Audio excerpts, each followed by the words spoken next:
Good. Good evening, everyone. We'll get things started. Welcome to tonight's meeting of Georges River Council. I declare the meeting open at 7:01 p.m. I'd like to start with the acknowledgement of country. I would like to acknowledge the Bidjigal people of the Eora Nation, who are the traditional custodians of all lands, waters and sky in the Georges River area. I pay my respect to elders past and present and extend that respect to all Aboriginal and Torres Strait Islander peoples who live, work and meet on these lands. If we could please all stand for the national anthem.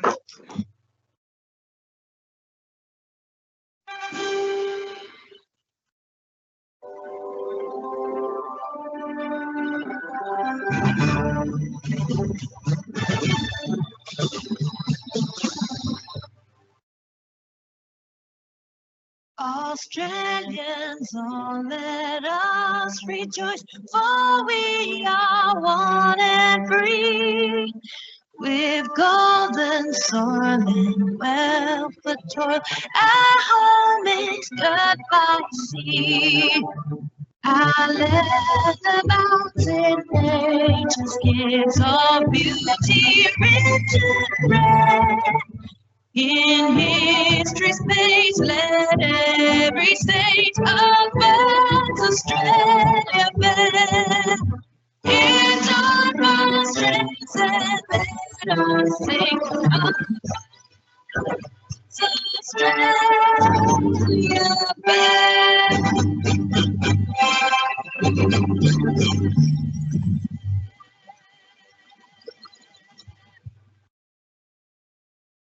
For the opening prayer, which tonight will be led by Pastor Peter Wallace from the Revival Life Centre. Let's open in prayer, shall we? Heavenly Father, we thank you for a night where voices are heard. Father, we just want to thank you so much for this land and for the part of it that we live in, Lord. Father, it's such a privilege with so many people from all over the place, Lord. So I just pray that prayer of Jesus, that we might be one, Lord. Father, I just pray that voices are heard tonight, that Father, that there may be peace. And Father, I just pray for every counsellor and everybody who represents this community, Lord, that you'll put a blessing on their family for the service that they have to our community. But Father, I just pray that there might be ways forward tonight that seem good to us in the Holy Spirit. And I just bless this time in Jesus' name. Amen. Thank you. Please be seated.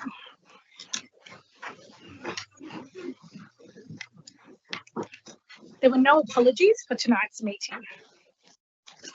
Request to join the meeting via audiovisual link. Councillor Punn and Councillor Arthur have requested to join the meeting via audiovisual link. If I could please call for a mover and a seconder to accept that. Councillor Marnie has moved that. Councillor Anzalotti has seconded that for council to accept their request to join by audiovisual link, noting that Councillor Punn will be joining online approximately 30 minutes late. I'll put that motion. All those in favour say aye. All those against, I declare that carried. Notice of live streaming of council meetings. Staff and public are reminded that this meeting is being recorded for minute-taking purposes and is also being webcast live on Council's website. This recording will be made available on Council's website. The order of business is as shown in the agenda. Council's Code of Meeting Practice prohibits the electronic recording of meetings without the express permission of Council. Disclosures of interest. Do any councillors have any interest to disclose? Public participation on items on the agenda. We now move to the public forum. There are 23 speakers registered for tonight's meeting. I will remind speakers that there is a 3-minute time limit for your address. The first sound that you hear indicates that you have 1 minute remaining, and at the second sound, please conclude your comments. Our first speaker tonight is Mr. Kim Wagstaff, speaking in person on NM 05025, the Beach Watch program. Thank you, Mr. Wagstaff. Thanks very much, Madam Mayor. Tonight I'm representing Oakley Flora and Fauna Conservation Society and speaking on NM 050-25, the Beach Watch program. which is in fact all about the New South Wales Government's continuing efforts to cost shift services currently provided by the New South Wales Government onto local government. In 2023, the New South Wales Government announced that the Beach Watch program would no longer be funded by the New South Wales Government after the 1st of July 2024. Beach Watch has provided a comprehensive monitoring service for swim sites in the Sydney coastal area since 1989 at no cost to local government. This included monitoring and reporting water quality at 3 sites in the Georges River local government area since 1995. Representations were made to the relevant New South Wales Government ministers. Ultimately, the New South Wales Government committed to extend the funding model for the Beach Watch program until 30th of June 2027. Hooray, hooray. But think about how far away that is. Not very. It's July 2025 now, so it's less than 2 years away, only 2 swimming seasons away, when we will have to be desperately lobbying the New South Wales Government again.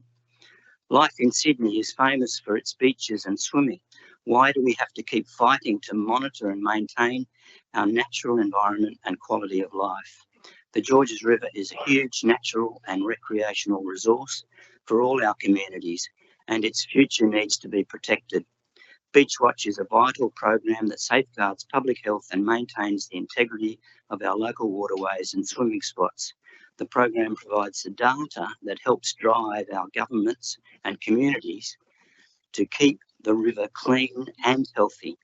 It's essential that the New South Wales Government continues to fully fund this initiative into the future to protect our beaches and the well-being of all users. So I commend Councillor Mahoney for his proactive approach and forward-looking motion for Council to write to the Premier, Chris Minns, and to Penny Sharp, Minister for the Environment, to thank them for the funding provided to date and request that they consider the merits of maintaining the current Beach Watch funding arrangements, which safeguard 94 swimming sites across Sydney at no cost to councils, including 3 locations within the Georges River LGA, and continue that on a permanent basis. Councillors, I strongly urge you to support this motion. Thank you. Thank you, Mr. Wagstaff. Our next speaker is Nadine Hamlin, speaking on NM 05325 and NM 05525, additional lighting at Hogden Park and conditional footpath Railway Parade Cogra. Good evening. I'm here to speak in support of the motion for the additional lighting at Hogden Park. It has been a long-standing request from our community.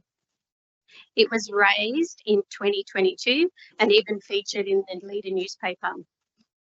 Currently, the basketball courts and park areas are dark by 5 p.m. This means residents, families and teens can't use the space safely or fully. It cuts short the activity at a time when many are just finishing work or school. Hogden Park just isn't a basketball court. It's a shared community space. People come there to relax, watch the basketball, and the lighting would be a safe use of this space. Lighting encourages a healthy outdoor lifestyle, especially for kids and young people. We're encouraging children to stay off screens, but we're not providing the space for them to do this.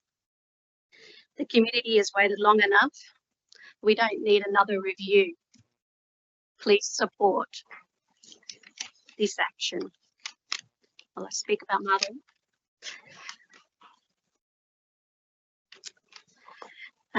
I'd like to have a motion to upgrade the extent of the footpath along Railway Parade in Cogra. It is a much needed improvement for safety and accessibility. The footpath currently ends at the intersection of Gladstone Street on Railway Parade. From there, it's a dirt track with obstacles to reach Hogden Park. I regularly see people walking there out onto the road with their prams and with walkers. It's a busy road now. With the increase of the population, we shouldn't wait for a serious incident to act. Foot traffic is increasing every year. Continuous footpath is failing far beyond the community needs. This path connects to Cogra Station and to Hogburn Park and is a well-used route for residents of all ages. It's a basic piece of infrastructure.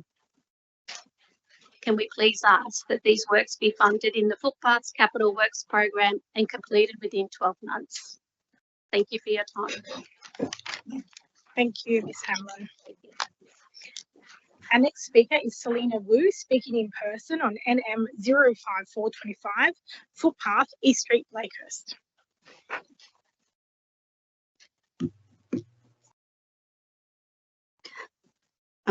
Good evening, councillors, mayor and members of the community. My name is Selena Wu and I lived at 20 East Street, Lakehurst since 2011. I'm speaking tonight in strong support of motion NM 054-25 put forward by Councillor Thomas Gow for a pedestrian footpath between Oberon Street and Orana Crescent. In my family, we have 2 children and my husband also catches the bus that we walk down from East Street towards Princess Highway. So along East Street, it's been an ongoing issue where the footpath is non-existent. Not only that it's non-existent, but the pathway itself is very hard to navigate. The road itself is very narrow with a lot of traffic coming up and down that part of the street as they head towards the traffic light, which is the main artery that goes down south towards Tom Ugly's Bridge and also north towards Hurstville and the city. As time goes by, there's more and more duplexes and apartments being built in the area, which has increased a lot of traffic over the years that we've noticed.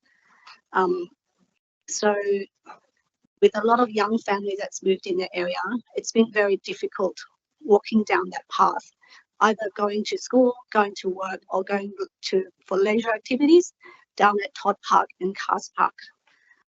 We haven't been really using the road very much where we have no choice. We have to drive down that short pathway just to get to the park, just to get to the bus stop, because it's just not safe. There's a dip in, it kind of drops down between Orana Street down towards, between Oberon and Orana Street, there's a big dip. A lot of traffic will be going down at speed. And because it's so steep, they cannot see the pedestrian along that way. So many times that I've been walking up and down, and I'm an able-bodied person, and I'm scared for my life. So I can feel that a lot of families with young children or people with disabilities would struggle a lot going down that way. And it's been like this for many years, and we've asked for help many times, providing photos and videos, and we have not heard back. So I hope that by bringing this up at this meeting, that you would consider at least some kind of path that can alleviate the extreme speed of cars coming down and alleviate the risk of anyone getting injured just simply by walking down that path of the street. Yeah, thank you for your consideration. Thank you, Ms. Wu. Our next speaker is speaking on the same item, Jack Zhao, NM 05425, Footpath, East Street, Lakehurst. Good evening, councillors and members of the public.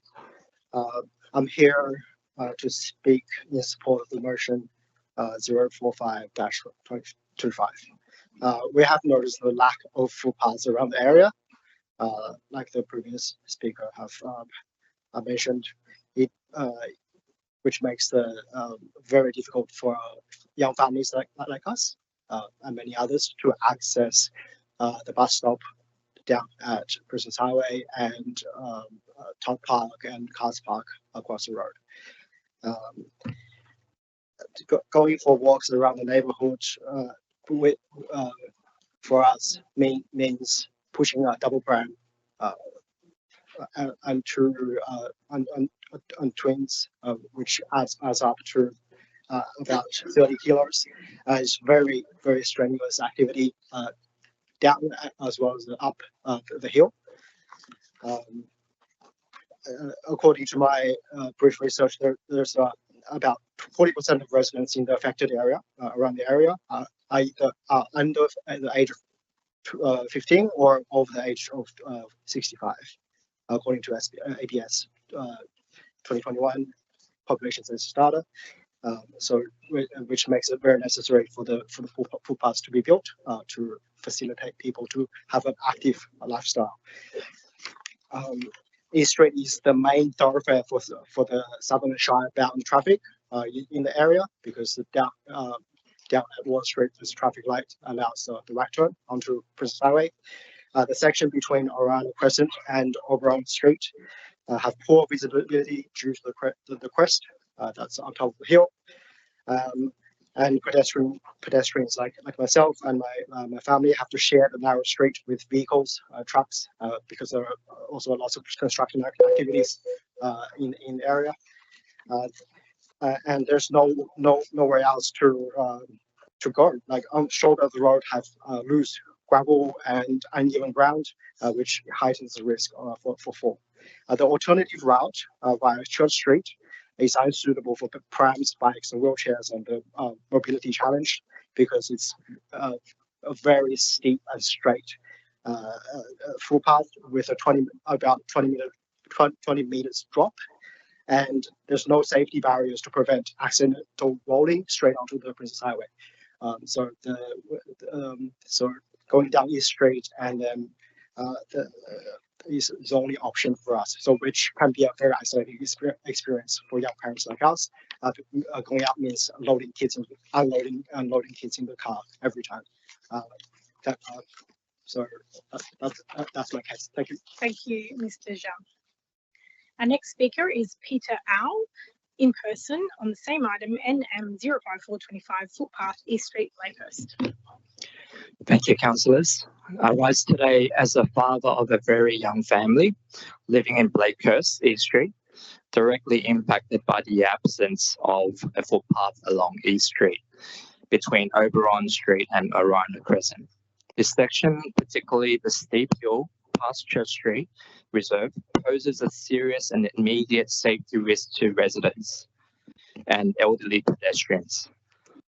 Just a few months ago, I rolled my ankle while trying to navigate the uneven grass verge. I was pushing a pram at the time, uphill on an unstable ground. Cars were speeding down, up and down that street and disregarding pedestrian. There is no safe refuge, no footpath, no margin for error. Walking with young kids along that stretch is genuinely frightening. Speeding vehicles are a constant threat, and the absence of a designated pedestrian path has put our lives at risk on a daily basis. We strongly support the motion to put forward by Thomas Gale and this issue isn't new. Many of us have raised this with the council for many, many years, and nothing has been done.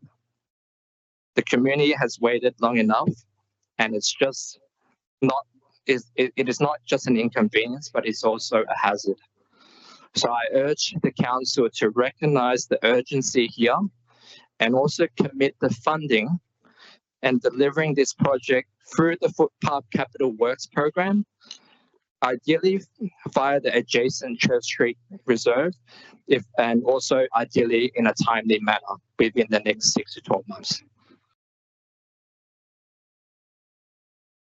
My family, like many others, depend on safe walking access in our neighborhood to get access to public transport, to get access to the park nearby, a cars park, and also to make East Street safer. We strongly believe that for our children, for our elderly in the area, and everyone who deserves to walk without fear, that this becomes an action item for the council. Please support this motion, and thank you for your time. Thank you, Mr. Owl. Our next speaker is Michelle Magnus, speaking in person on NM 05625, parking on Blakesley Road. Hi, my motion notes community concerns regarding parking, congestion and misuse of area adjacent to the post box on Blakesley Road at the intersection of St George's Parade, Allawa. Resolves to promptly install appropriate signage, either an Australian Post use only or a 15-minute parking as every day either a tow truck or a freezer truck parks right over the post box. The rangers comes, they book the car, but the next day there's another car or another truck. It is very unsafe as it's right on the corner, and if you're driving down St George's Parade, you can't see it on your left-hand side of the road. And it's very inconvenient for people too, because they can't put their mail in the letterbox. And half the time now, lately, the postman that empties the box, he can't even park there to empty the box. So we really need something to ensure that we have a signage. That's all I have to say. Thank you, Ms Magnus. Our next speaker is Dr. Glenn Powell, speaking in person on NM 05825, poker machine gambling effects.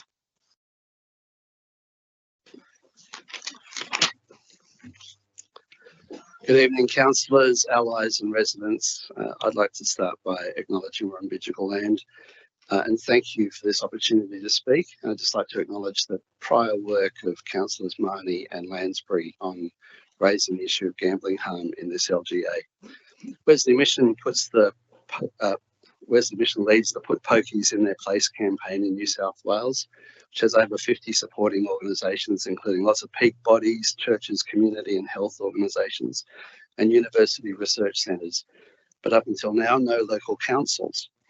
Last week, I met a social worker student who works in an RSL club in a neighbouring LGA with less than 100 machines. She asked me to guess how much money that club generated from its gaming room, and I guessed $400,000. It was $4.7 million in a week, earned largely from immigrants gambling out of desperation and hope. 37% of the world's non-casino poker machines are in New South Wales. These highly addictive machines are more accessible in our state than anywhere else in the world. According to Gambling Research Australia, pokies are still the most harmful form of gambling. Relationships Australia tells us that 8 to 10 people who don't gamble are harmed by every addicted gambler.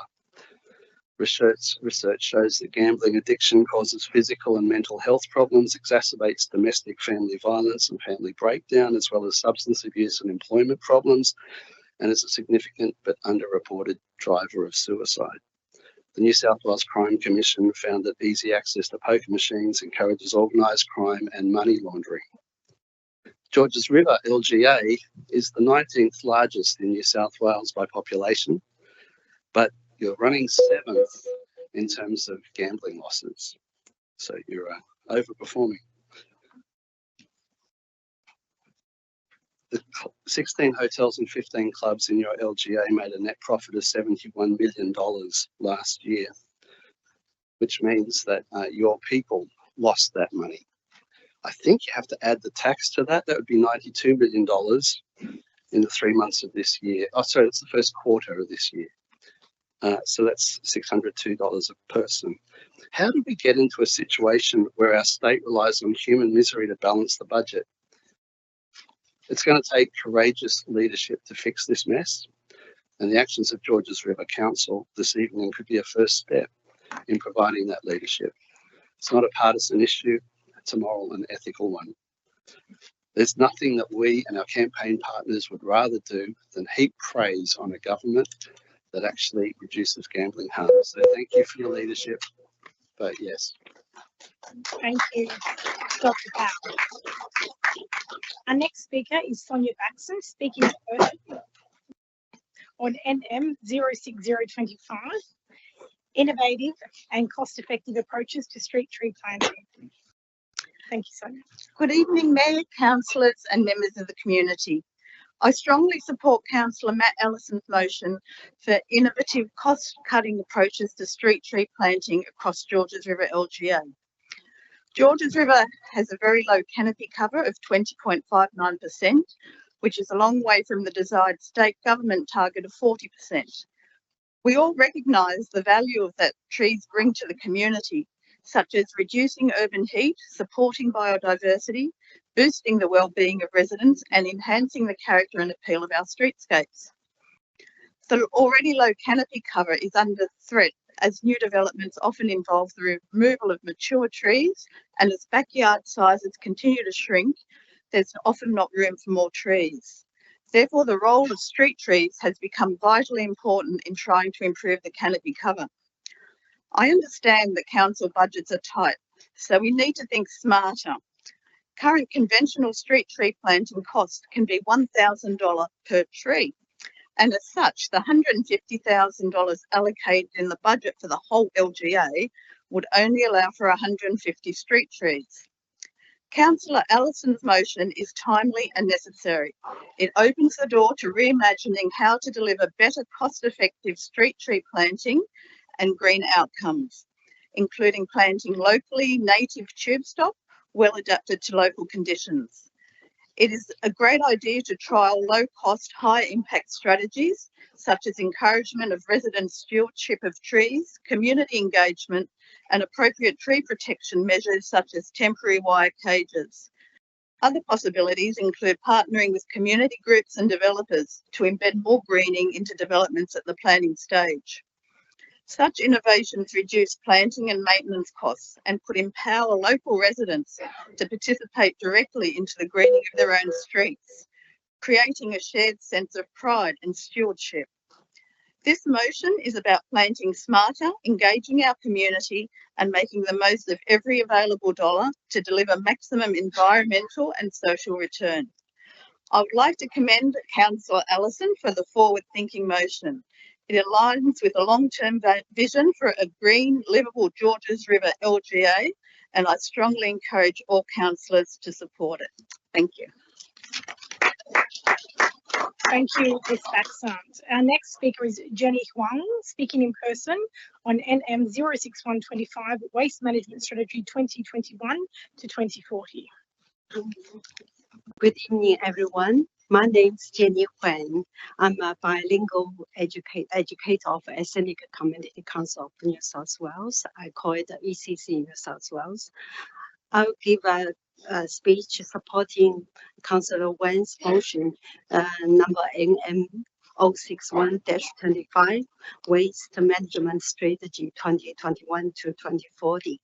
This motion is a follow-up and the successful implementation of previous motion number NM 002-25, support promoting the EC's New South Wales EPA's Bin Train Network programs, BTNP, in partnership with ECC New South Wales to care the communities. After motion NM 00225 was carried, Council's 5 early learning centres had registered to participate in BTNP under ECC New South Wales. As a waste assessor, from conducting first waste assessment and data entry into the Bin Train app, then generating action plans, ordering free resource and delivering free waste education session or compost one farm workshops, I deeply feel that lovely staffs and the kids, they are welcoming and working closely with me, especially during the education session and the workshops. Some kids are well prepared with questions beforehand, and some staffs are keen to learn the troubleshooting steps on composting, worm farming. Through this interactive experience, kids are encouraged to develop good habits and influence their family behavior on reduced waste, increase recycle, and adopting circular economic solutions in their daily lives. It will significantly help prepare the community for the future rollout of FOGO. Fogo service, food, organics, and garden organics. The New South Wales government is providing a suite of support program for councils and business, including grant funding for infrastructure, education, and guidance to help community transition to Fogo services. ECC New South Wales was a grantee of previous rounds of Fogo program. We successfully engaged the CALDA groups through face-to-face interactive workshops, purpose-made in-language resource, and online video etc.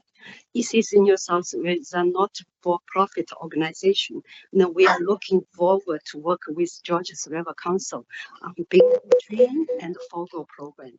Thank you. Thank you, Ms. Huang. Now, before we move to our next list of speakers, I just want to make a point. The remaining speakers who are all speaking are all registered to speak on a question with notice.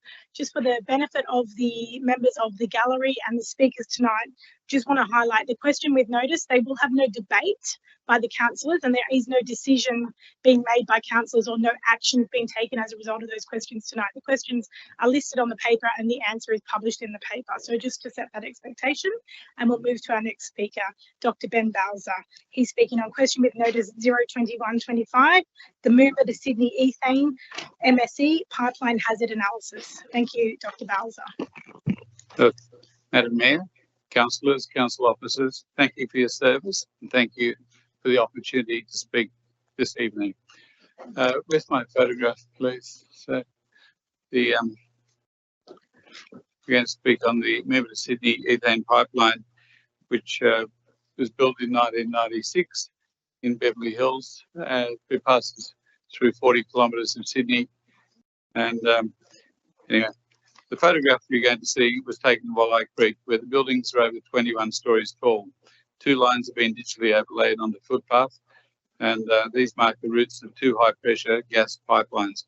One is the Jamena natural gas pipeline, and the other is the MSE pipeline, the very same MSE pipeline that runs through Beverly Hills. Yet in Walleye Creek, development rises confidently above it. Meanwhile, in Beverly Hills, we are told that no development can occur within 200 metres on either side. We're told the pipeline is so dangerous that it must now appear as a hazard on 10.7 zoning certificates when people sell their houses. This is undermining property values and raises red flags for insurers and prospective buyers alike. Today, I received this letter from a local real estate agent. He asked 6 prospective buyers how they respond to the hazard notice on the 10.7. All 6 said they would not touch the property. None of them said that they would even consider it. So the photo is not up yet. Anyway, picture tells 1,000 words and sends a simple, powerful message. The pipeline is actually safe. And if it's safe for high-rise development in Walleye Creek, then why not in Beverly Hills? While council was warning the public about the so-called danger of this pipeline, it failed to disclose the pipeline was unused and has been empty for 3 years. Now in mid-25, the message from council is still the same. Beverly Hills must wait. Our community must stand still, and yet we are going backwards. Many in our community feel we've been misled, even gaslit by council, and we have had enough. That's why we have formed Reclaim Beverly Hills United Incorporated. We are a community-based organisation founded on 3 core values: truth, community and progress. And we respectfully call on the council to rescind the questionable Ariscar MSE pipeline study, to rescind the questionable 2023 Beverly Hills flood study, to restore community access to the Edgbaston Road car park via council subsidy, and return the Beverly Hills Master Plan to the Department of Planning, Housing and Infrastructure. Finally, we thank Councillors Benjamin Wang and Leon Pun for their strong support of our community. Thank you.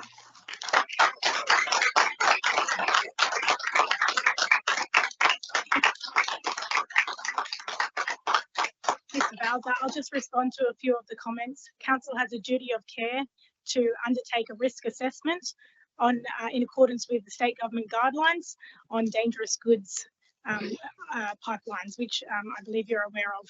So the current status for the members of the gallery is that there's been recently a change of use of that pipeline approved by the state government to carry natural gas instead of ethane gas. The state government is assessing the risk to the existing homes. When they've approved that change of use, they've assessed that it's safe for the existing homes there. The responsibility council has, when we're assessing whether or not to increase density in that area, we must, as per the ministerial directions, assess the risk to any future populations of increased density at that site. And that is the process that council is currently undertaking based on the new use of carrying natural gas. We have already assessed the risk of ethane gas, and since the change of use, we're now assessing the risk of carrying natural gas, and that will be reported to council later this year, what the findings are, and then what the implications will be for the Beverly Hills Master Plan. But our duty of care as council is to protect any future residents who may be inhabitants of future developments. I'll continue on to the next speaker. We have Mr. Graham Lovechair. He's speaking in person on question with no notice 00725, which was a question with notice asked at the June Council meeting with regards to CCL 05325, Working Together for a Better Future, Community Strategic Plan, Delivery Program, Operational Plan and Resourcing Strategy. Thank you, Mr. Lovechair. Thank you for the opportunity to speak on the synthetic playing field rubber crumb migration trial as a representative of Oatleaf Flora and Fauna Conservation Society, also known as OFF. OFF congratulates Georges River Council for committing to undertake this important trial in financial year 2025-26. This is something OFF has campaigned for over many years, and we are pleased to see progress being made. The Chief Scientist Report 2022 clearly stated that migration of microplastics, e.g. crumb rubber, often made from ground up tyres, and plastic grass into the environment is a significant issue and must be prevented. The report included solutions and recommendations to prevent microplastics from leaving synthetic turf playing fields, including a raised curb, plinth or lip at least 200 millimetres above the height of the field to block some of the movement of infill and fibres, unquote.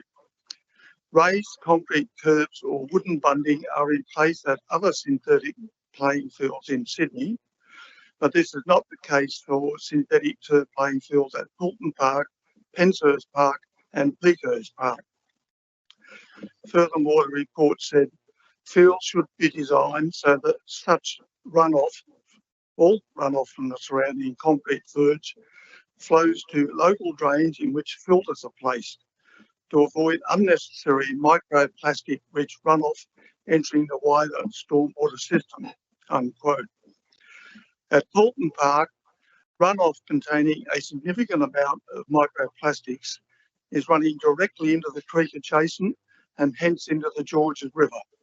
And you can imagine what all that rubber does, the heavy metals, etc. in it.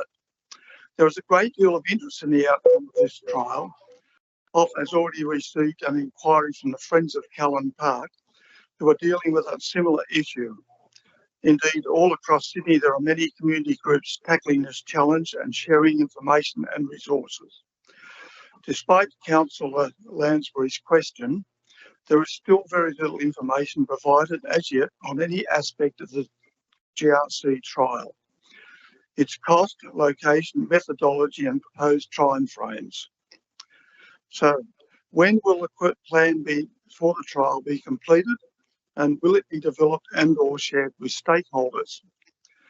We are also keen to know if the Council will involve an independent environmental expert, such as Dr. Scott Wilson from AUSMAT, in the design, implementation and monitoring of the trial to ensure its efficacy and transparency. OFF is ready to support the trial and assist with that in other practical ways. Thank you. Thank you, Mr. Lovechair. And I can assure you Council will engage with stakeholder groups in the undertaking of that trial. Our next speaker is Mr. Eddie Wren in person on question with notice 00525, Further questions asked at the 23rd of June 2025 council meeting with regards to question with no notice 00225 flood study Beverly Hills. Thanks, Mayor. Thanks, Councillor. A loss of houses in the Beverly Hills Master Plan is interesting language to use. A loss is an understatement. Without warning and unexpectedly, Beverly Hills floods and has a dangerous gas pipeline. My street is in the so-called flood zone. I've spoken to almost everyone on the street, and everyone is against the council's report. My community's response is we are in shock. We are at a loss. People that have lived in Beverly Hills for 50 years have never seen this flood. King George Road has never been closed to flooding. The SES has never been called to rescue anyone from a flood in Beverly Hills. The idea is ridiculous. The 2016 flood report did not affect our property insurance costs like this. Council has approved a flood report without consulting with the community if there is a problem. Sorry, I'm just going to correct you there. Council did consult extensively on the overland flow flood study for the 3 wards of Hurstville, Mortdale and Pecos wards. So that statement's incorrect. The neighbours of my street didn't get consulted. The council did extensive consultation. In fact, it did it twice. So I just wanted to correct that. Okay, can I continue? Otherwise, yes, please continue. To my understanding, the dangerous pipeline is no longer in use, and the city of Woolley Creek has built right on top of the same pipeline. The loss is the loss of the Beverly Hills Master Plan. The loss is the revitalization for the Beverly Hills. 20, 30 years after, people drive past and see the Beverly Hills has no change. The loss is council is wiping the New South Wales state housing policy from Beverly Hills. The loss is a decrease in the suburbs property value. The loss is from our wallets being an increase in insurance cost. The loss is it's affecting everyone's life. Council's attitude is clear not to improve Beverly Hills. Council's flood and gas risk further disadvantage Beverly Hills and cripples the suburb. This state is NIMBY attitude inside the Georges River Council. I'm aware there is an organization called Yes in My Backyard Movement. I will send my thoughts to them for support. That council is working against the state government's housing and restraining our children's future and preventing Beverly Hills from being a great and a safe place to live. Also, I want to emphasize my neighbor is 94 years old, Greek, Christina. She said there's in her 50 years in Beverly Hills, there's no flood. She was aware, and also my another neighbor, she's 103 years old, Norma. In her 70, 80 years at Beverly Hills, never experienced any flood. Okay, thank you, Mr. Wren. I would encourage you to read the overflow floodplain risk management study and plan, which highlights that during the consultation, many residents did provide feedback that their homes had flooded. So you may not know them personally, provide that feedback through the study, and that's in the report, which is on council's website, publicly available for anybody to review. Our next speaker is Marilyn Chan, speaking in person on question with notice 01925. That is the Merv Lynch Dog Park compliance issues.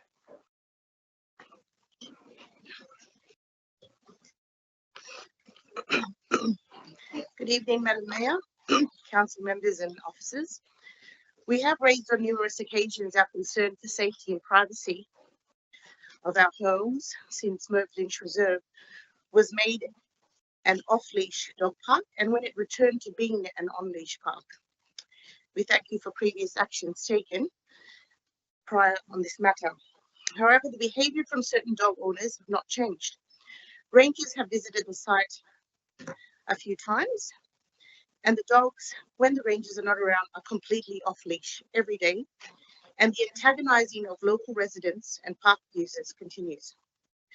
Dog users are now freely trespassing into our homes, front yards and streets. Not just retrieving dogs, but openly looking into our homes and standing in our front yards while dogs are peeing or leaving their droppings behind. This is a major concern, especially when, I'm sorry, let's get a bit sensitive. When we have children who are in the safety of their own homes, seeing strangers walking past their bedroom window. The police have said this is a council matter to be addressed and handled by council. The group of dog owners continue to traumatize these innocent residents by openly shining lights into their homes and shouting loud remarks while we are just innocently making our dinner or washing dishes or trying to just enjoy the sanctuary of our own home after a hard day's work. We, just like the dog owners and anyone here, want to go home and feel at peace and be safe. I'm sure that action needs to be taken and police warnings need to be issued and fines need to be issued. This matter needs to be taken seriously. How would you like to come home every day only to look at video footage that shows that strangers have been walking up and down in your front yard or in your backyard for that matter? Dogs are off leash in the children's playground and other park unit users are not using the park as they see that nothing has changed. Residents are not the only ones who have raised concerns. These dog owners target us because they think we're the only ones who have raised concerns, when in fact there's been more than people in the residential areas, the children's playground, and everywhere else in that area. We understand that people need to exercise their dogs and have a space to do it. Nothing against that, but they need to respect that we have a right to live in peace in our homes. Thank you. Thank you, Ms. Chand, and I'm sorry to hear what you're experiencing, and thank you for sharing your experience with us. Our next speaker is Katrina Mullen, speaking in person on question with notice 01925, Merv Lynch Reserve on Leash Dog Park. Thank you. Thank you, Madam Mayor. I have supplied some video and photos. Thank you. Good evening, councillors. Good evening, community. I'm here on behalf of families who do not have a dog, but I use that park to take my child there every day so that she can spend time safely with the dogs while we don't have our own. Because the park is not big, I knew every human who went there and every dog. We felt so safe to be there. And just like us, the same is true for Florence, Alexis, Kyla, Casey, Patrick, Julian, Damien, Gabriel, Jemima, and their parents. Our children ran and played with the dogs, and the kids even preferred dogs over the playground. And we were not alone. Dogless adults came to the park after office hours to decompress. They was the highlight of their day. 83-year-old Despina came with a chair to sit on, obviously feeling very safe. And imagine how sad and shocked we were to learn that the park was closed on allegations of antisocial behavior, intimidation, work health and safety concerns, ranger incidents. We have never seen that. We haven't heard about that. If that was true, and if all misconduct was as rampant, the opponents of the park would have no trouble providing gigabytes of evidence. But have you seen any with your own eyes? No, because there is none. The only video played to council in March showed people standing, throwing balls to their dogs and picking up after them.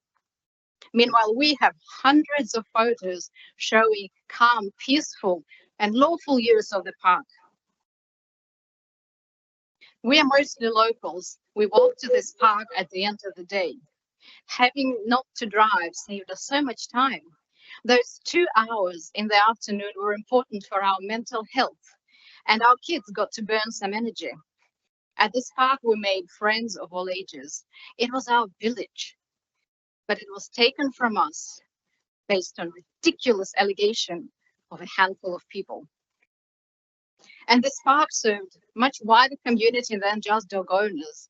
This is why we have more than 1,100 signatures on our petition to reinstate Merv Lynch off-leash dog park. The council has shown that it can reverse decisions that do not serve the community, as it happened with Hogburn Dog Park and the Cars Park swimming pool. So we hope you can make it right again. Over to you. Thank you, Ms. Cullen. Our next speaker is Kate Jankowska on question with notice 01925 Merv Lynch Reserve on Leash Dog Park. And I would just request if we could please be sensitive that there are people from both points of view here, and be sensitive to our speakers that have spoken that are residents of the park nearby, please. Good evening, councillors. Thank you for the opportunity to speak on this issue. I've been a resident of this community for over 20 years and a dog owner for the past 3. The establishment of the Merv Lynch Reserve as an off-leash dog park was a welcome and much-needed addition to our area. It quickly became a safe, inclusive and vibrant space, not just for dogs but for people. My dog grew up there, so did friendships, community bonds and a sense of belonging. A place that was never used got a life. It was regrettable that I or any other community member was afforded the opportunity to speak in support of the off-leash dog park at the March meeting.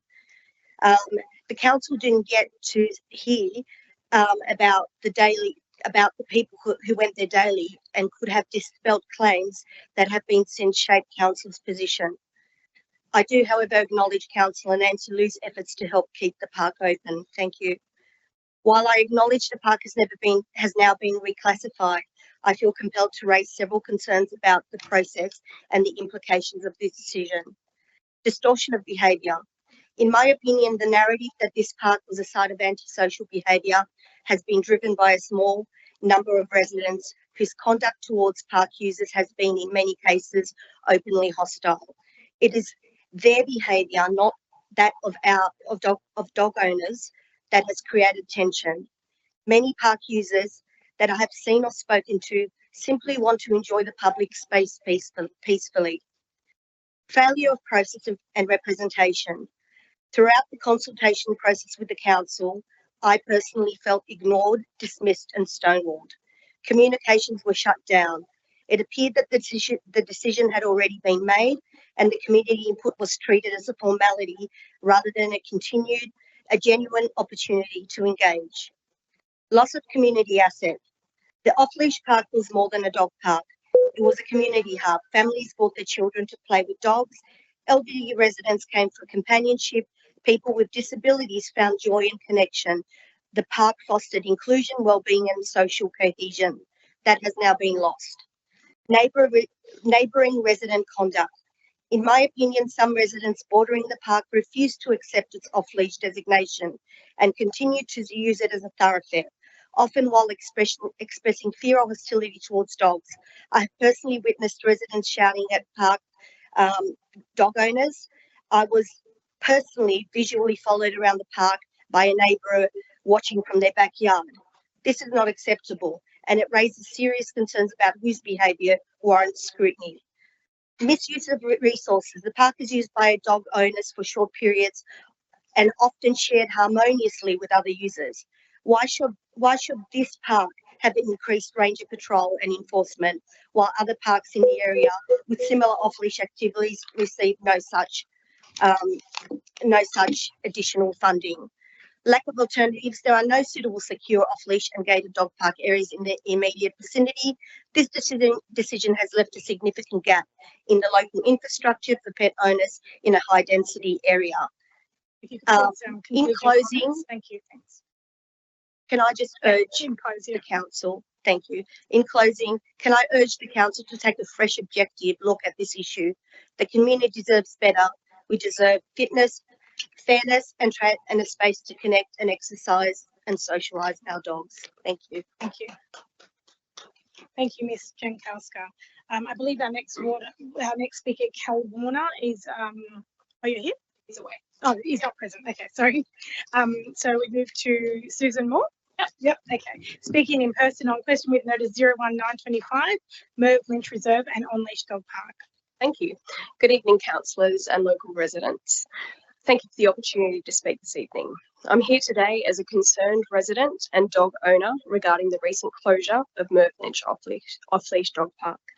This decision has deeply impacted not only me, but a tight-knit group of dog owners who relied on this space, not just for exercise, but for connection, community, and safety. Our dog park was more than just a patch of grass.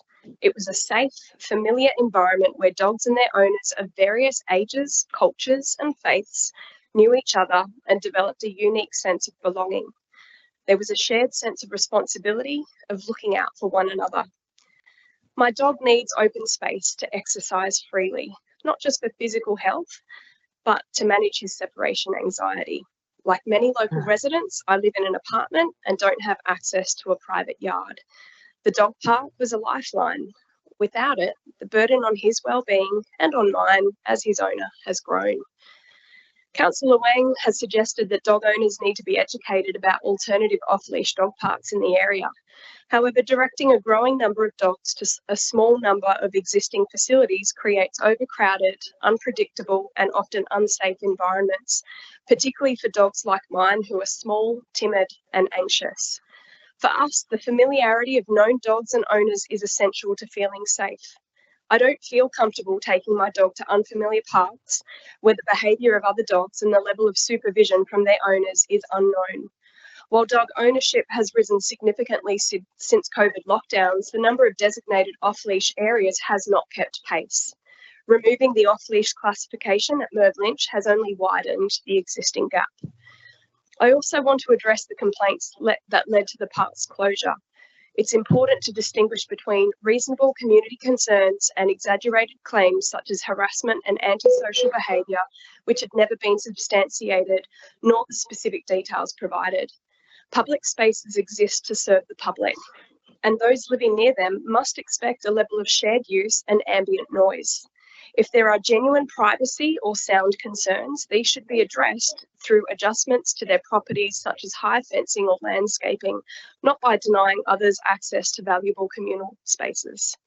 Furthermore, reinstating at least a large portion of the park as an enclosed off-leash area would be a far better use of council resources than continuing to send rangers to patrol the area. The funds received from state government don't need to be spent on agility equipment or elaborate upgrades. What we need is simple: a fenced space with adequate lighting so that we can safely exercise our dogs and build community with one another. I urge the council to reconsider this decision and prioritise the needs of the broader community, including dogs and their owners. A balanced solution is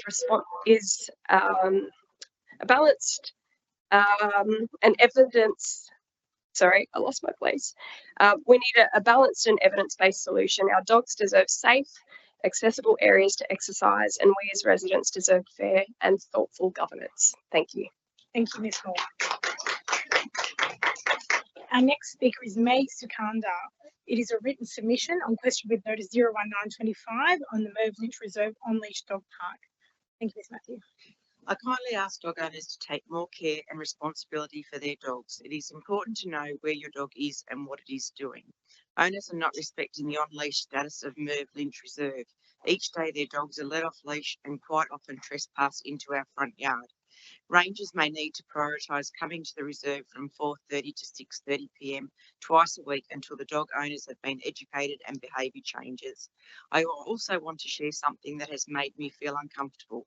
After speaking up about these issues, I have experienced some antisocial behaviour.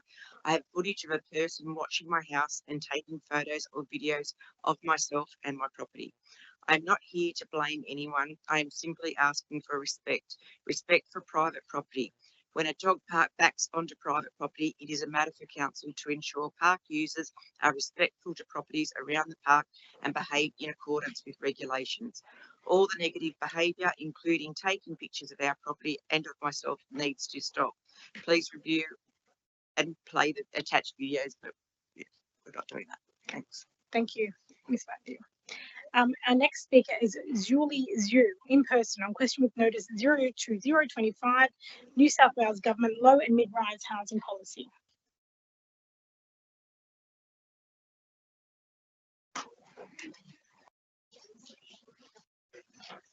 Good evening, everyone. My name is Shirley. My family lives in Hurstville. My baby now is almost 18 months old. Due to the extremely high cost of housing, my spouse and I are unable to afford a standalone house.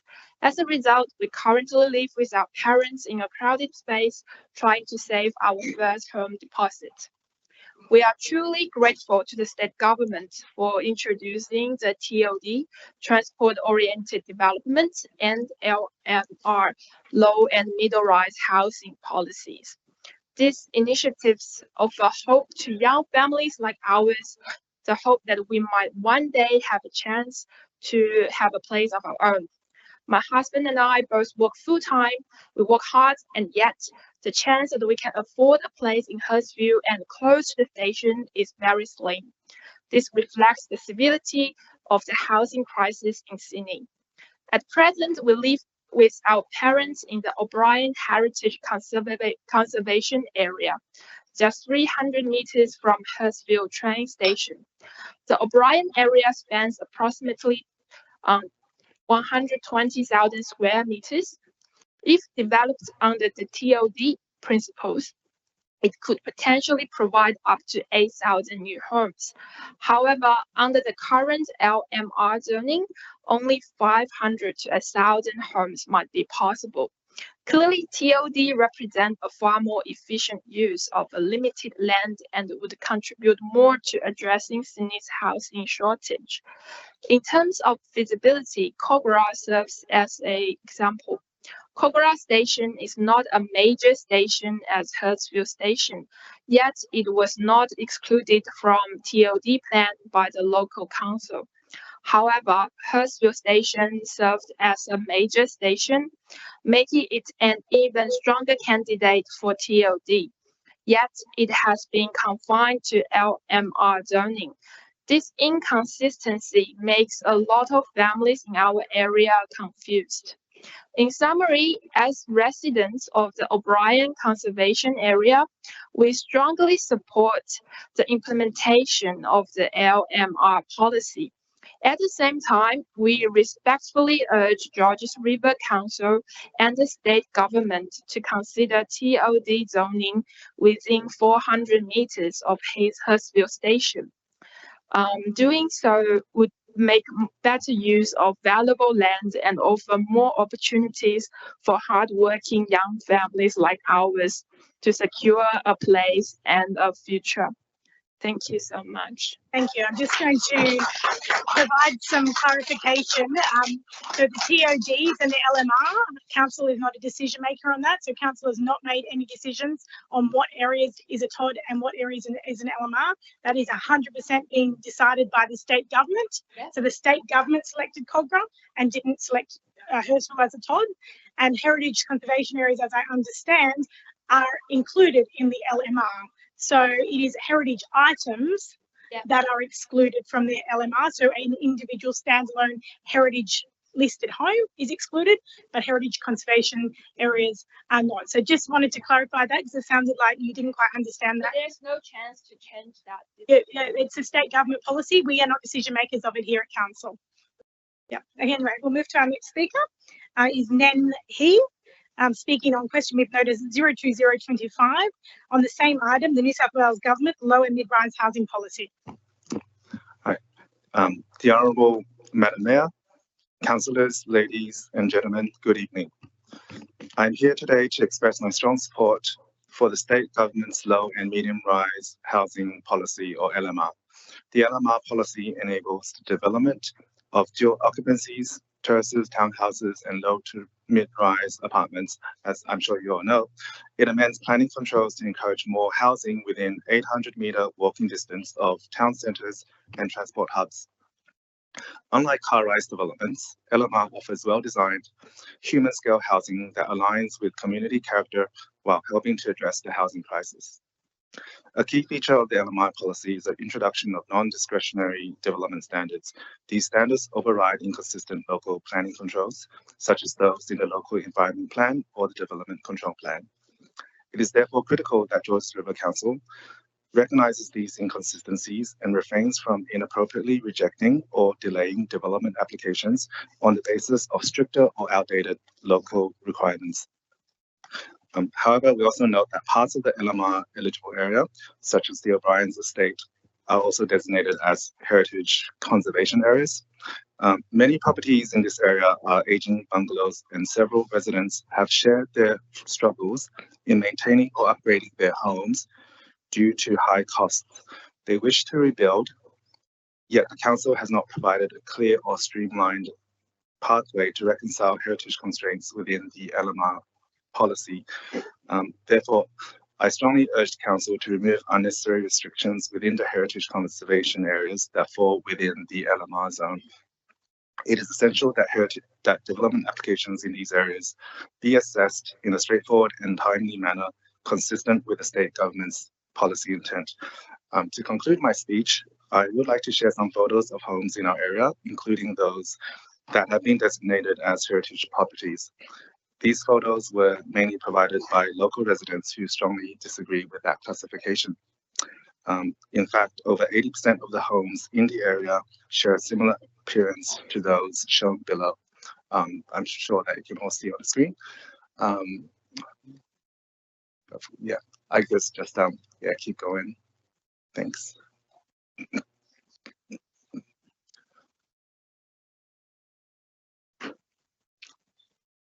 So I guess the point of the photos are I guess you could revisit whether they are heritage houses or not.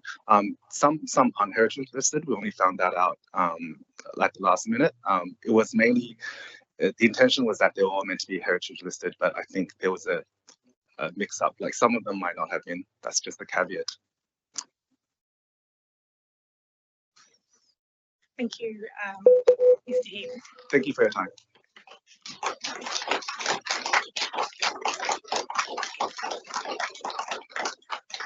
The next speaker is Jing Hong Guan on question with notice 02025, New South Wales Government Lower Mid-Rise Housing Policy. Dear councillors and gentlemen and ladies and gentlemen, my name is Frank, and I have been a proud resident of the Auburn Heritage Conservation Area in Hurstville since 2003, and I live in there already 22 years. Today, I speak on behalf of many local homeowners where properties have been listed as heritage items. We respectfully ask the council to re-evaluate and reconsider the current heritage conservation zoning applied to our areas. As a long-standing resident, I would like to share some personal experience and broad in community concerns that have come to my attention.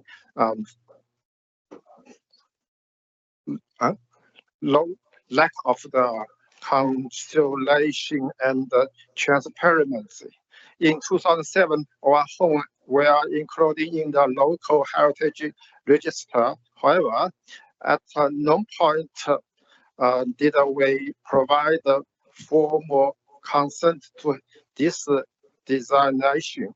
To this day, many residents remain opposite to list and feel disempowered by a decision that was made without adequate notice, consultation, or a clear legal process, significantly impact on daily life. Heritage controls have imposed restrictions on essential maintenance and upgrade. For instance, I was denied permission to replace my bad old wooden windows, but unfortunately I couldn't find a qualified tradesman to replace many of my windows remain unused. My next door neighbor once, so still feel like a computer grand unit, grand flat. So in that sense, really difficult things for living the areas which is cold and hard to maintain, cost lots to maintain and replace the maintain. So I would suggest if the council can rethinking the heritage zoning to make sure time's over. Just anyway, just that's all I can say. Thank you. Thank you. Thank you, Mr. Wang. I'll just, that's the last speaker on that item. I'll just reiterate my comments that the transport orientated development and the low and mid-rise housing policy SEP are state government led policies. Council are not decision makers on them. In fact, we sought an exemption from the low and mid-rise housing policy because we proposed an alternative that was going to provide housing across the local government area in a different way. So anybody who has an interest in it, I would really encourage you to refer to Council's Environment and Planning Committee meeting from the 14th of April, where a report was provided on the impact of the low and mid-rise housing policy stage 2 on the Georges River local government area, and it covers all of the concerns you raised and the impacts of those policies on the Hurstville area. So I would really strongly recommend that you read that report, which is available on Council's website. If you have any difficulties finding it, contact Council and we can direct you to that. Our next speaker is Spiro Valdikis in person on question with notice 02125, EMV 01025, and question with no notice 00525, Moomba to Sydney Ethane Pipeline hazard analysis, and further questions asked at the 23rd of June 2025 Council meeting. Thank you, Spiro. Thank you. This is a response to QWN 2125. What evidence can Council provide that the pipeline hazard report was reviewed by the Department of Planning and endorsed? The report is based on the pipeline carrying ethane, but it's not carrying ethane, and it's not for the past 3 years. The officer's response to the question, Council does not have the internal risk expertise to advise in detail on the potential implications for land use and planning. This is clearly evident as Council has opted to rezone land from E1 to E2, limiting residential intensification and reducing the uplift in the revised master plan for Beverly Hills, when the report allows for 500% intensification and also recommends that mitigation that incorporates construction measures to NCC specs is an acceptable option. HIPAP 10 clearly states that where societal risk as it relates to both the existing and proposed population exceeds the societal risk criteria, this may require the bill form to be reconsidered or mitigation measures be included. Approval of a planning proposal should be assessed based on its merit and based on other factors such as economic or social benefits and environmental impacts. Pipeline risk is only one of the considerations. Now the Council has opted to pay for another hazardous analysis based on the Moomba pipeline carrying natural gas in this instant, it may wish to refer to HIPAP 10 and note that the setback for residential land use on that table states that a setback is not required in the case where it's carrying natural gas. Will Council then remove the gas line notification on 10.7 certificates thereafter? If HIPAP 10 states if a proposal does not meet the setback distance or exceeds population density in the relevant tables, it does not mean that the proposal is inconsistent with the guidelines of HIPAP 10, and a risk analysis may support the merit of a proposal and allow alternate approaches to ensure risk has been considered and mitigated. On that basis, Council should opt to increase the height limit and FSR in the Beverly Hills Master Plan above and beyond the revised plan with a view to providing increased amenity and economic and social benefits to those that live and work in Beverly Hills. I refer to the Mayor's comments this evening regarding the ministerial direction and risk assessment requirements based on Council. That being the case, why has the state government just given the green light to the planning proposal on the western side of the Beverly Hills Town Centre today?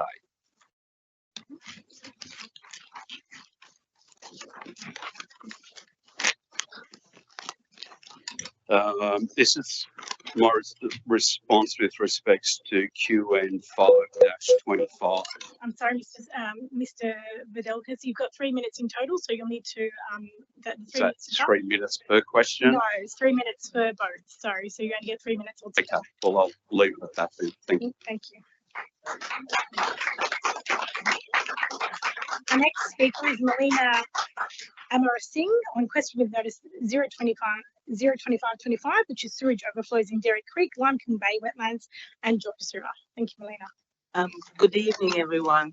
On behalf of Friends of Oatley, I would like to thank Councillor Marnie for his question with notice on sewer overflows into Derry Creek in Limekiln Bay wetlands.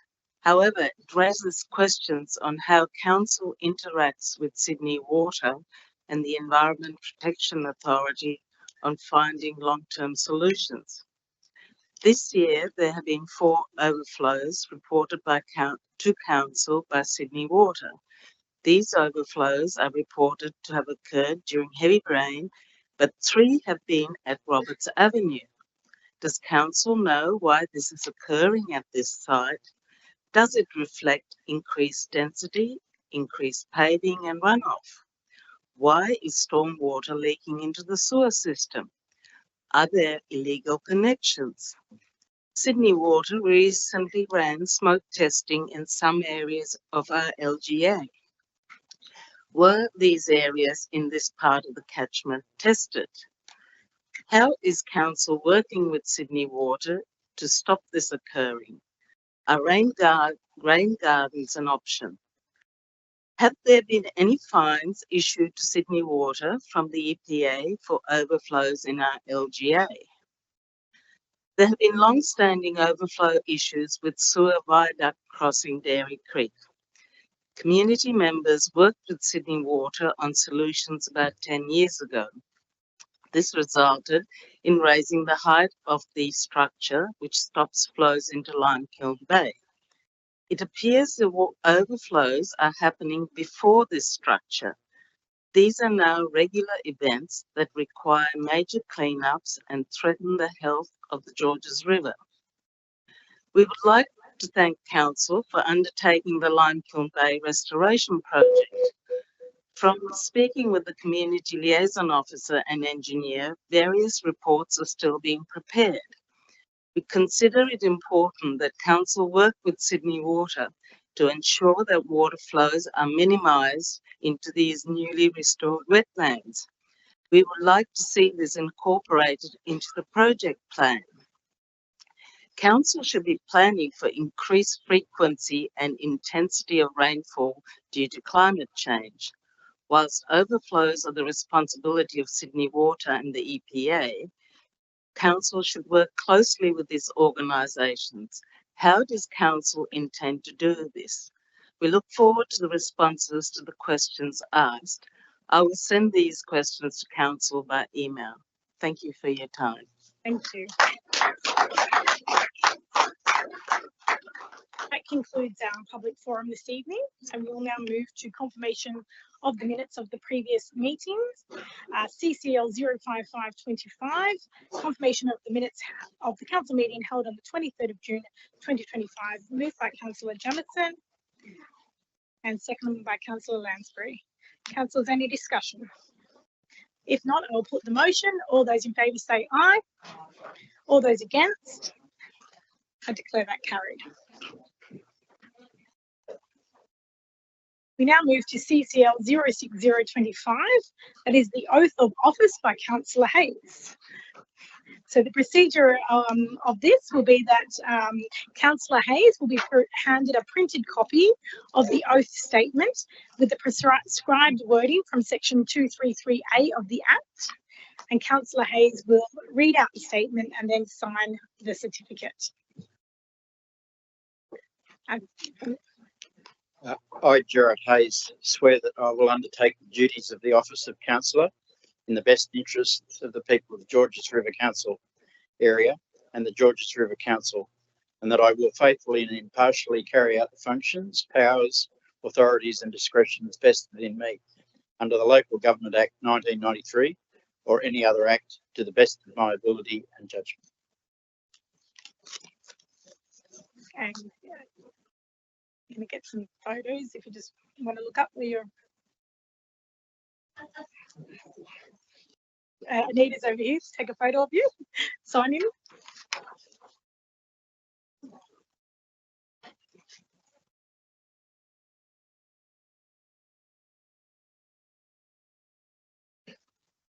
Thank you. And if we could collect that from Councillor Hayes. And I'd like to say congratulations, Councillor Hayes, and welcome to Georges River Council. We're delighted to have you here join us. And we look forward to your participation in the meeting tonight and onwards from here. So,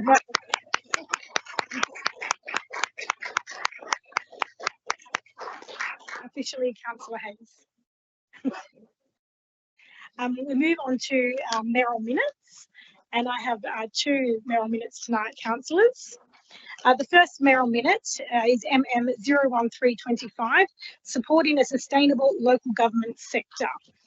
The financial pressures facing local government have become increasingly complex, and councils across New South Wales continue to manage growing service demands, ageing infrastructure, and the cumulative effects of decades-long cost shifting, often with limited capacity to raise revenue. The latest research commissioned by Local Government New South Wales shows that cost shifting has continued, with $1.5 billion of expense that has been imposed on councils, which is 10% increase on the previous year.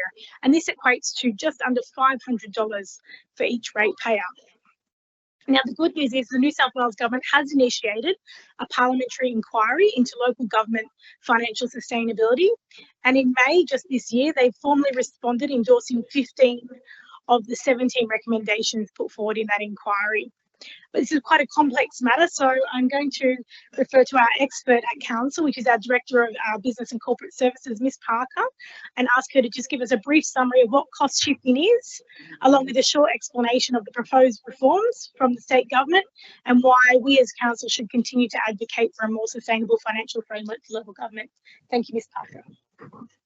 Thank you, through the Mayor. So cost shifting, simply, local government is constrained and regulated by the state government in how we raise revenue. So cost shifting occurs when you are in an uncontrollable environment where extra costs or extra regulations are placed on you and local government, but we're unable to then raise revenue or the appropriate offsetting amount to cover those imposed costs. So that then potentially diminishes the amount of money that can go into other renewal of assets or services that the community may expect.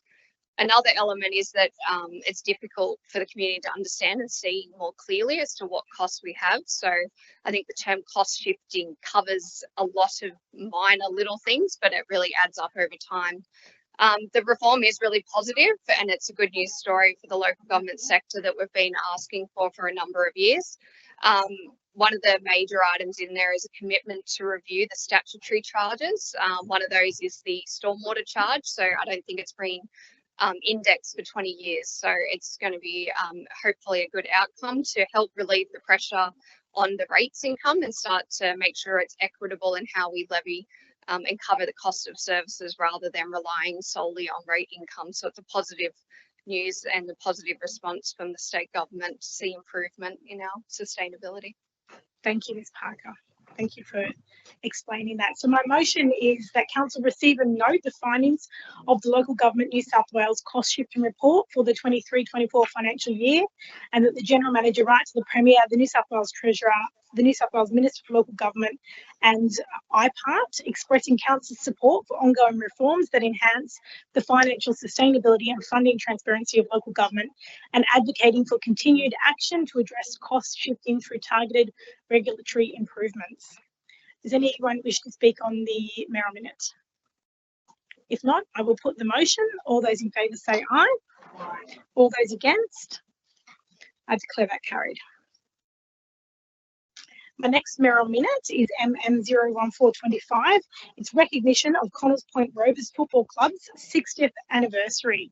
So I wish to acknowledge and congratulate Connells Point Rovers Football Club on the celebration of their 60th anniversary, a significant milestone for a club that has become a mainstay of grassroots sports in the Georges River area. They celebrated their anniversary on the Saturday, the 19th of July, and Georges River Council was proudly represented at the event by Councillors Lansbury, Mort, and Demosky. There was a number of other dignitaries there as well. So on behalf of Georges River Council, I extend my sincere congratulations to the club for their outstanding commitment and to our community, and wish them many more years of continued success. So my recommendation, my motion is that Council writes to Connells Point Rovers Football Club to formally congratulate the club on their 60th anniversary and thank them for their long-standing contributions to the Georges River community. Are there any other councillors wishing to speak on the Merrill Minute? Councillor Demosky. Madam Mayor, further to your motion, on the 12th of July, I had the pleasure of attending the 60th anniversary celebration of the Connells Point Football Club, along with my fellow councillors, Councillor Natalie Moore and Councillor Catherine Lansbury. It was a well-organised and hard-worked event, truly reflective of the strong community spirit that defines a club of this size and legacy. The dedication of the volunteers, players and supporters over the past 6 decades was evident in every part of the celebration on the night. On behalf of myself and my fellow Blakehurst ward councillors, I would like to formally extend our congratulations to Connells Point Rovers Club on reaching this incredible milestone. We would like to say thank you for their contribution to the local sport and community development, and we wish them continued success well into the future. Thank you. Thank you, Councillor Demosky. Any other councillors wishing to speak? No? Okay, if not, put the motion. All those in favour say aye.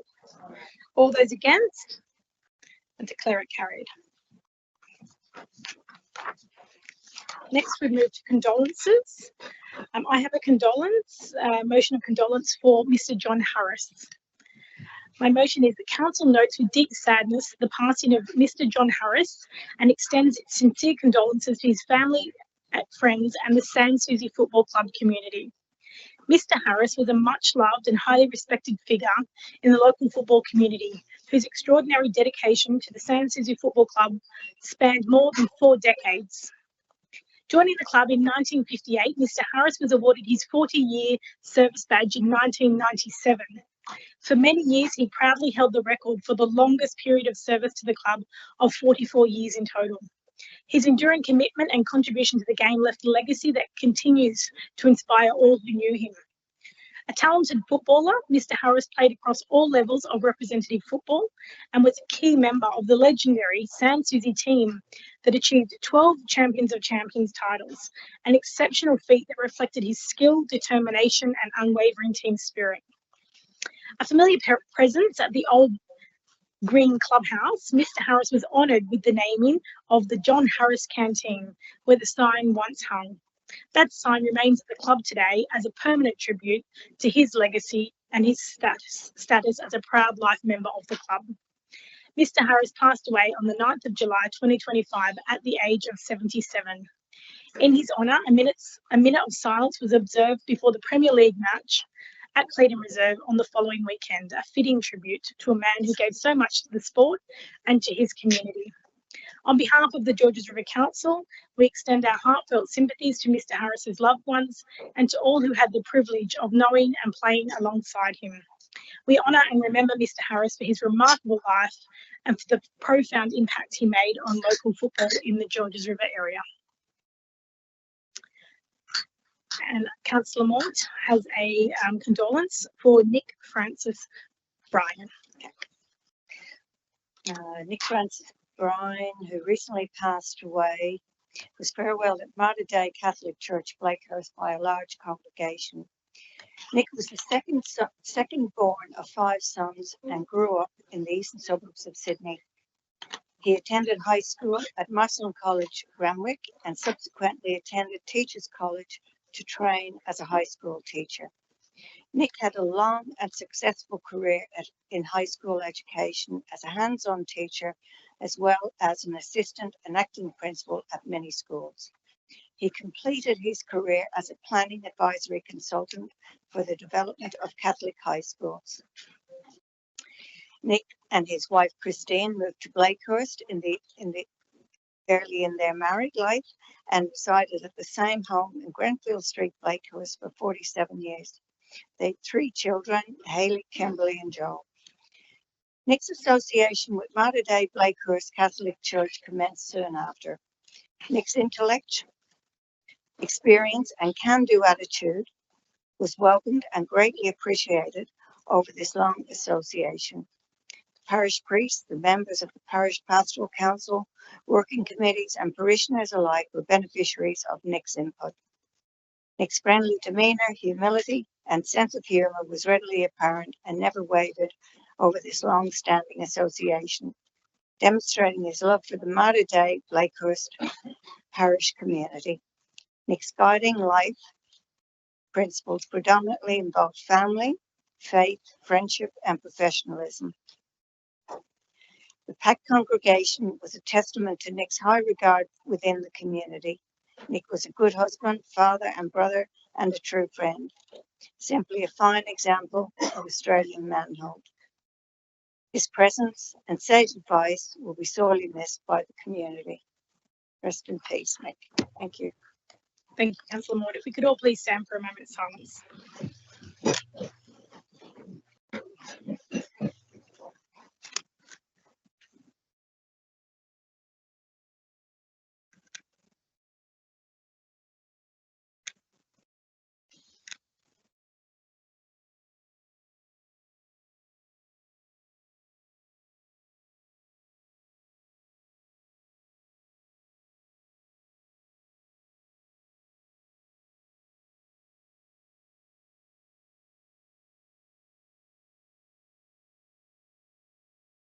Thank you. Please be seated.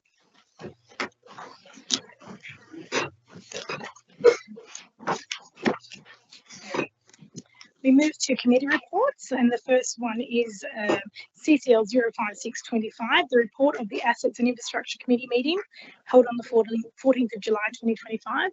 Councillor Mort. I move the recommendations of the committee. And seconded by Deputy Mayor Liu. Councillors, any discussion? If not, I'll put the motion. All those in favour say aye. All those against? Declare that carried. Our next committee report is CCL 05725, report of the Finance and Governance Committee meeting held on the 14th of July 2025. Councillor Jamieson. I move the recommendations of the committee. Moved by Councillor Jamieson, seconded by Deputy Mayor Liu. Any discussion, councillors? If not, I'll put the motion. All those in favour say aye. All those against? Declare it carried. Next item is CCL 05825, the report of the Community and Culture Committee meeting held on the 14th of July 2025. Councillor Lansbury. Thanks, Madam Mayor. I'd like to move that the Community and Culture Committee recommendations for item COM 025-25 to COM 030A-25 as detailed in the business paper be adopted by Council. Thank you. Thank you. Seconded by Deputy Mayor Liu. All those in any discussion, councillors? No, if not, I'll put the motion. All those in favour say aye. All those against? Declare it carried. Next item is CCL 05925, report of the Environment and Planning Committee meeting held on the 14th of July 2025. Councillor Marnie. I'd like to move that both items as detailed in business papers be adopted by Council. Thank you. Moved, seconded by Councillor Jamieson. Any discussion, councillors? If not, I'll put the motion. All those in favour say aye. All those against? Declare it carried. Next is Finance and Governance item CCL 06125, Council Award Discretionary Fund 2024-25 program results. Councillor Jamieson. I move the recommendation of the staff. And seconded by Councillor Marnie. Councillors, any discussion? I'll just mention briefly, councillors, that as adopted in this year's budget, each councillor has a $2,500 allocation that they can nominate for community organisations to receive funding from council. I encourage you to start thinking about who you could nominate in the community to receive those funds. The earlier you can put them in, the more chance it is that they'll be successfully acquitted and the funds go to that organisation. So start thinking about that. It's very easy to submit the form on the Councillor Hub, and then if you have any questions, the Executive Services can assist you. So with there being no further discussion, I will put the motion. All those in favour say aye. All those against? I declare that carried. Next is CCL 06225. It's the application pursuant to Council Board Discretionary Fund Policy, July 2025. Councillor Jamieson. I move the recommendation of the staff. And seconded by Deputy Mayor Liu. Any discussion, councillors? No, if not, I'll put the item. All those in favour say aye. All those against? Declare it carried. Next is CCL 06325, report on the outstanding council resolutions period up to and including 30th of June 2025. Councillor Jamieson. I move the recommendation of the staff. And seconded by Councillor Marnie. Any discussion? If not, I'll put the item. All those in favour say aye. All those against? I declare it carried. Next is assets and infrastructure items, CCL 06425, risk assessment and priorities of traffic studies. Councillor Mort. I move the recommendations as published. And seconded by Councillor Jamieson. Councillors, any discussion? If not, I'll put the item. All those in favour say aye. All those against? Declare it carried. We move to notices of motion, and the first is NM 05025, Beach Watch Program, report by Councillor Marnie. And seconded by Councillor Allison. Thank you, Madam Mayor. Councillor Marnie. Some background information for our Europe councillors, and welcome Councillor Hayes. In February last year, I won unanimous support for the General Manager to ask Penny Sharp, MLC State Environment Minister, to decline the government's request for council to cover the cost of the Beach Watch service provided at 3 sites within LGA, Cars Park, Oatley Bay and Jubilee Bay, which were fully funded by the New South Wales Government until June. Last year, other affected councils have made similar approaches, and I thank the Minister for listening to all of us. It's reassuring for users of all Sydney beaches, for example, swimmers, walkers, tourists, fishermen, environmentalists and boaties, that this vital service will now continue to be state funded until June 2027. Our waterways are actually owned by the state, and our 3 beaches on the Georges River regularly suffer from pollution due solely to Sydney Water's tardiness in and neglect of upgrades to its sewage network. I have a question of notice on this very topic in tonight's agenda. In the total absence of any plans whatsoever to get this overdue network renewal project moving, despite expected rise in population, with exponential strain on our sewage network, the low and mid-rise housing policy being one alarming factor, the New South Wales Government must continue the existing Beach Watch funding arrangements indefinitely for all 94 swimming sites across Sydney. To quote LG New South Wales, cost shifting occurs when state and federal governments force councils to assume responsibility for infrastructure, services and regulatory functions without providing sufficient supporting funding.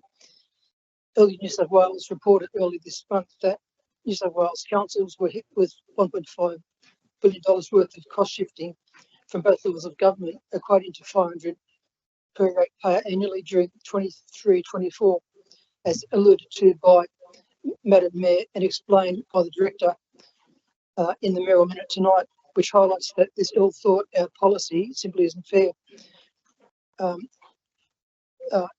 The cleanliness of our waterways, human and marine health and environmental protection should not depend on this politically expedient practice. I look forward to the government continuing to fund Beach Watch into perpetuity and not seek to use our council or any council to compensate for the inefficiencies and mismanagement which appear to plague their financial systems. Thank you.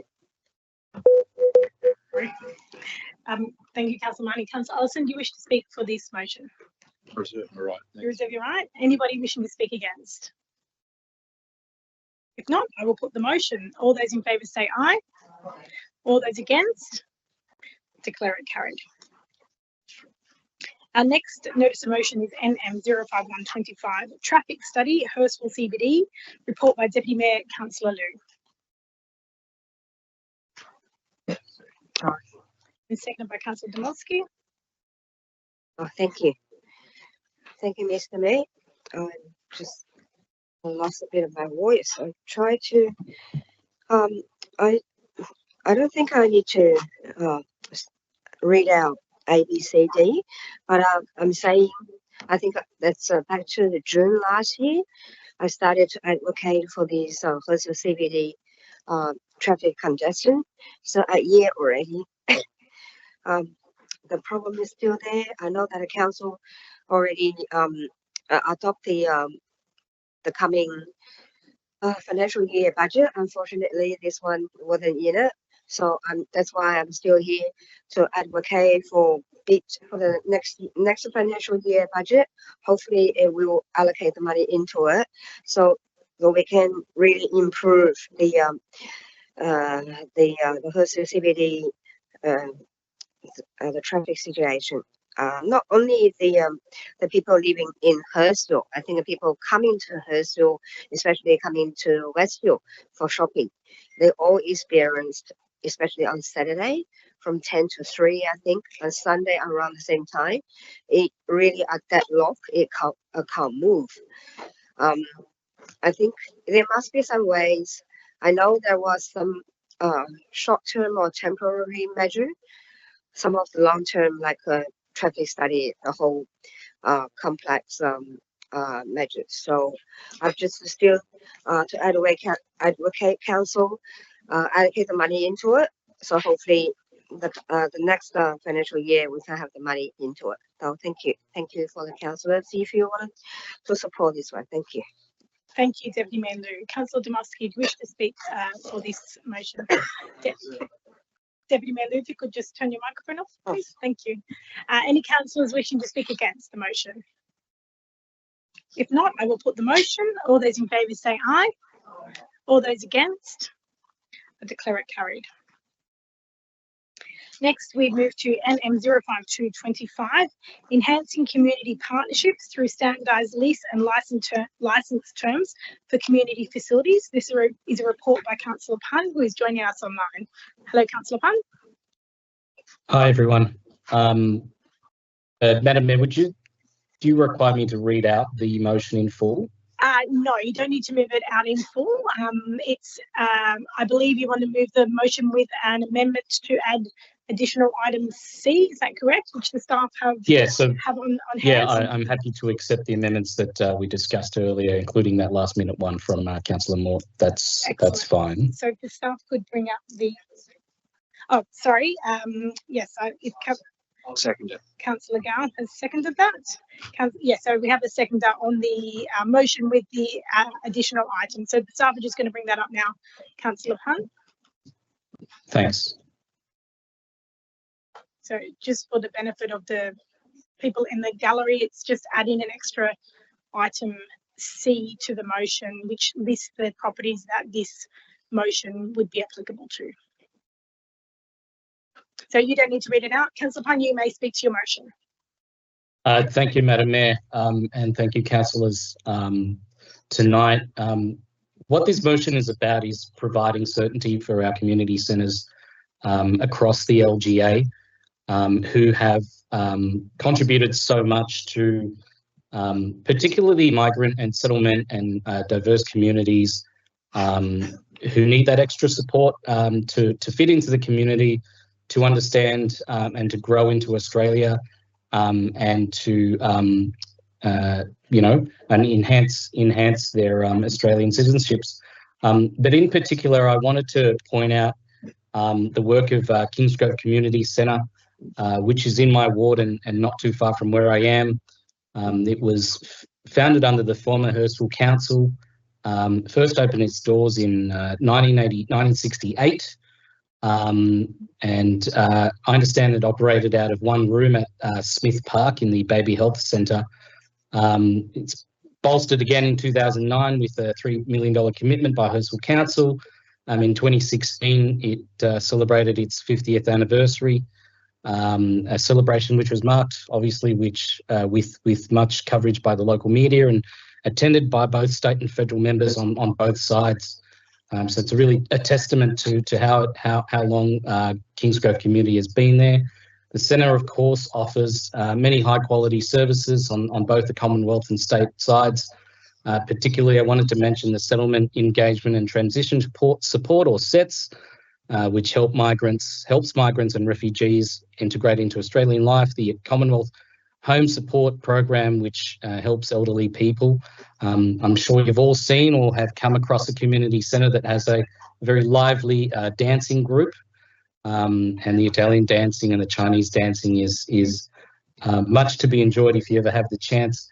The centre offers seniors the ability to stay active, supports new arrived families to settle, vulnerable mothers, allied health services, and of course disability and tax help services for low income households.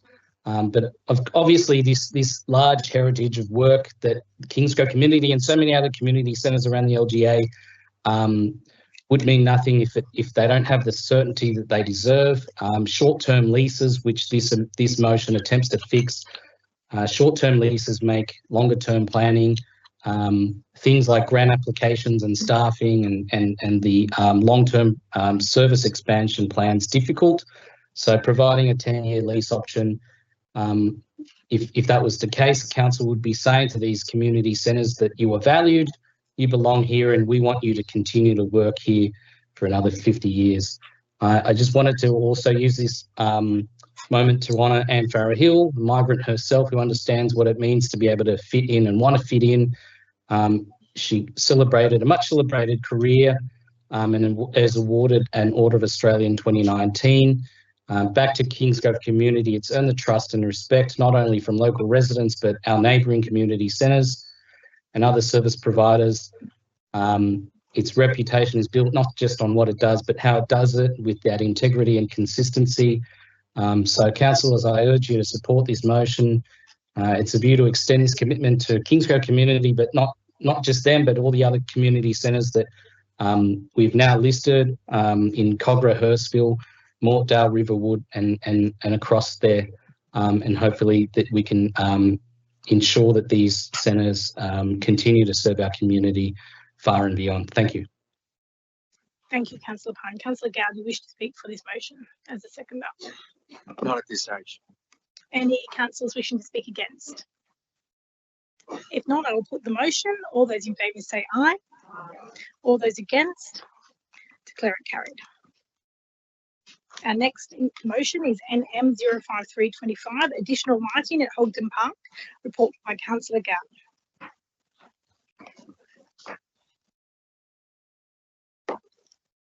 Seconded by Councillor Lansbury. Thanks, Madam Mayor, and thank you, Councillor Lansbury. I move that the council install additional lighting at Hogden Park.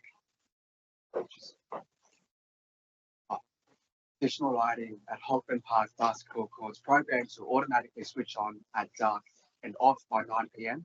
to support safe and extended community use, and that these works be completed within a 12-month time frame. And speaking on this motion, it is a common sense motion. It is a common sense solution. This has been a long-standing issue. Now is the time to act. We know that these courts are heavily used. This is about making them safer and usable after dark, especially during the winter months.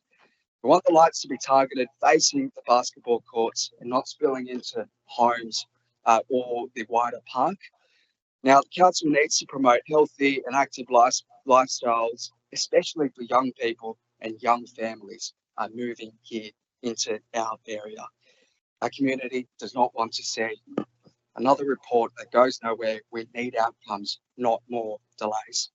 I understand that, in fact, a report was already commissioned by this council back in 2023, which already has confirmed that there is in fact insufficient light at these basketball courts after dusk. Look, this is a small ask from the community, a simple upgrade which we believe will go a long way in supporting recreational and well-being in our community. Thank you, Councillor Gow. Councillor Lansbury. Thanks, Madam Mayor. Councillor Gow, you might want to not thank me too soon because I do propose an amendment to your motion. Can I please call for a second for my motion? Councillor Gow, if you just sit down, Councillor Lansbury will propose an amendment as the seconder, and then as the mover, I will ask you whether or not you accept that amendment. And if you don't, then I can call for a seconder on your original motion, and then we'll debate Councillor Lansbury's amendment. So allow Councillor Lansbury the floor. Thank you, Madam Mayor. And I'll propose the amendment. Councillor Gow, you might like it. You never know. The amendment is, and I'll read it, I think we might be able to bring it up on the screen because I submitted it earlier, that Part A counts that note that Council regularly receives requests to install lighting at the Hogben Park basketball court to enable its use after dusk.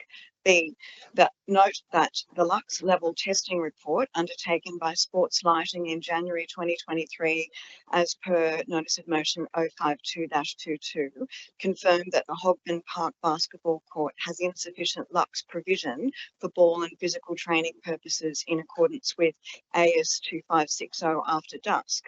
C, note that the Hogben Park Master Plan 2010 identifies extended use of the park's facilities beyond dusk, including improved lighting for the basketball court as key recommendations arising from the community consultation process.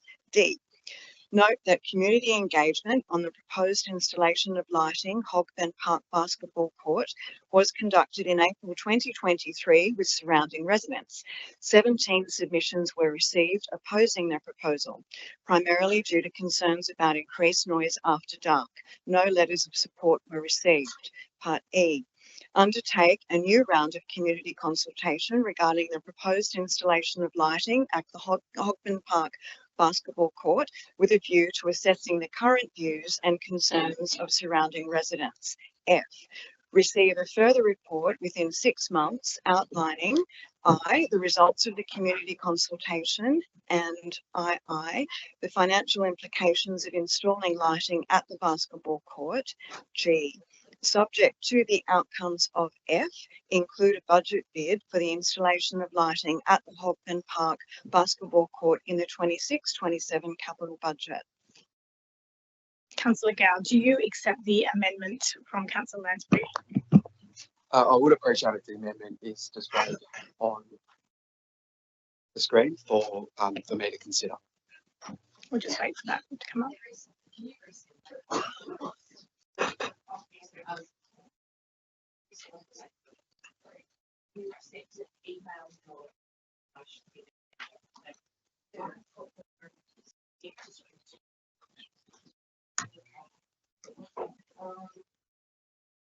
Just dropped it into Teams to Sue.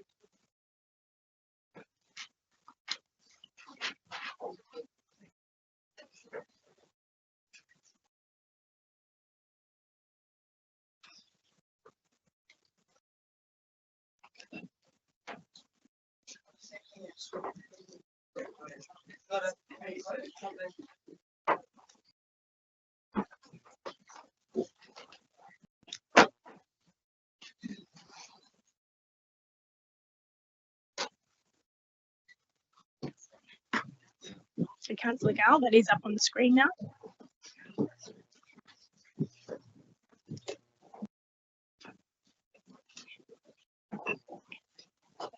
Madam Mayor, I just need some time to read it, considering this is the first time I've seen this amendment.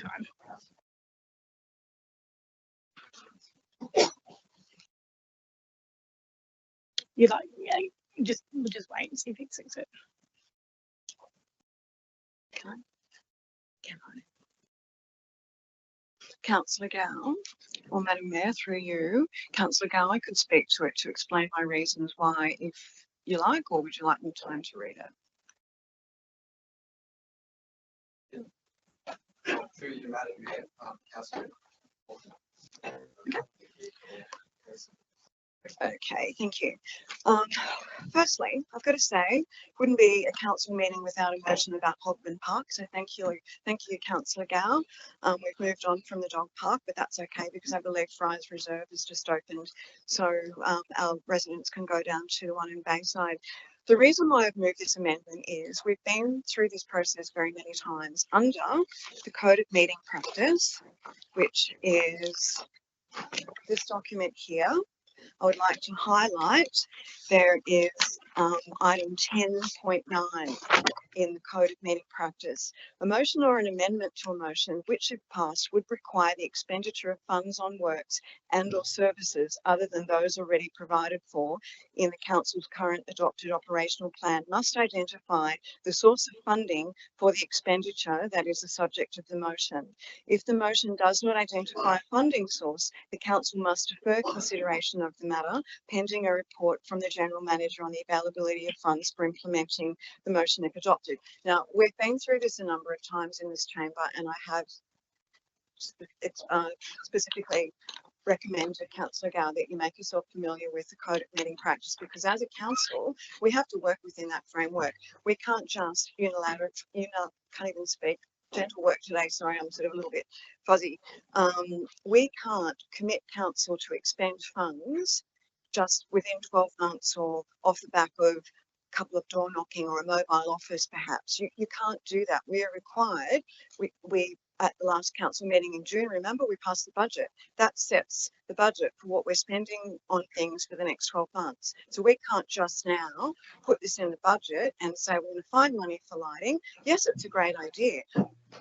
When I remember seeing this particular community consultation and everybody was against it, I thought it was pretty mean-spirited. Unfortunately, often when people live near parks, and I've experienced this with Charles Pirie from time to time with the lights that were down there, people live near parks, but they don't really like the interaction that goes on and the light spillage into their homes. So you have to be mindful of that. I do like the fact that you wanted the lights switched off at 9 or 9:30 or whatever that was. I think that's good. And I do believe that that park is in a great location, has a basketball court. It would be great if people were able to use it when the light faded, but we can't just turn around today and commit council funds to it. There is a process we have to follow.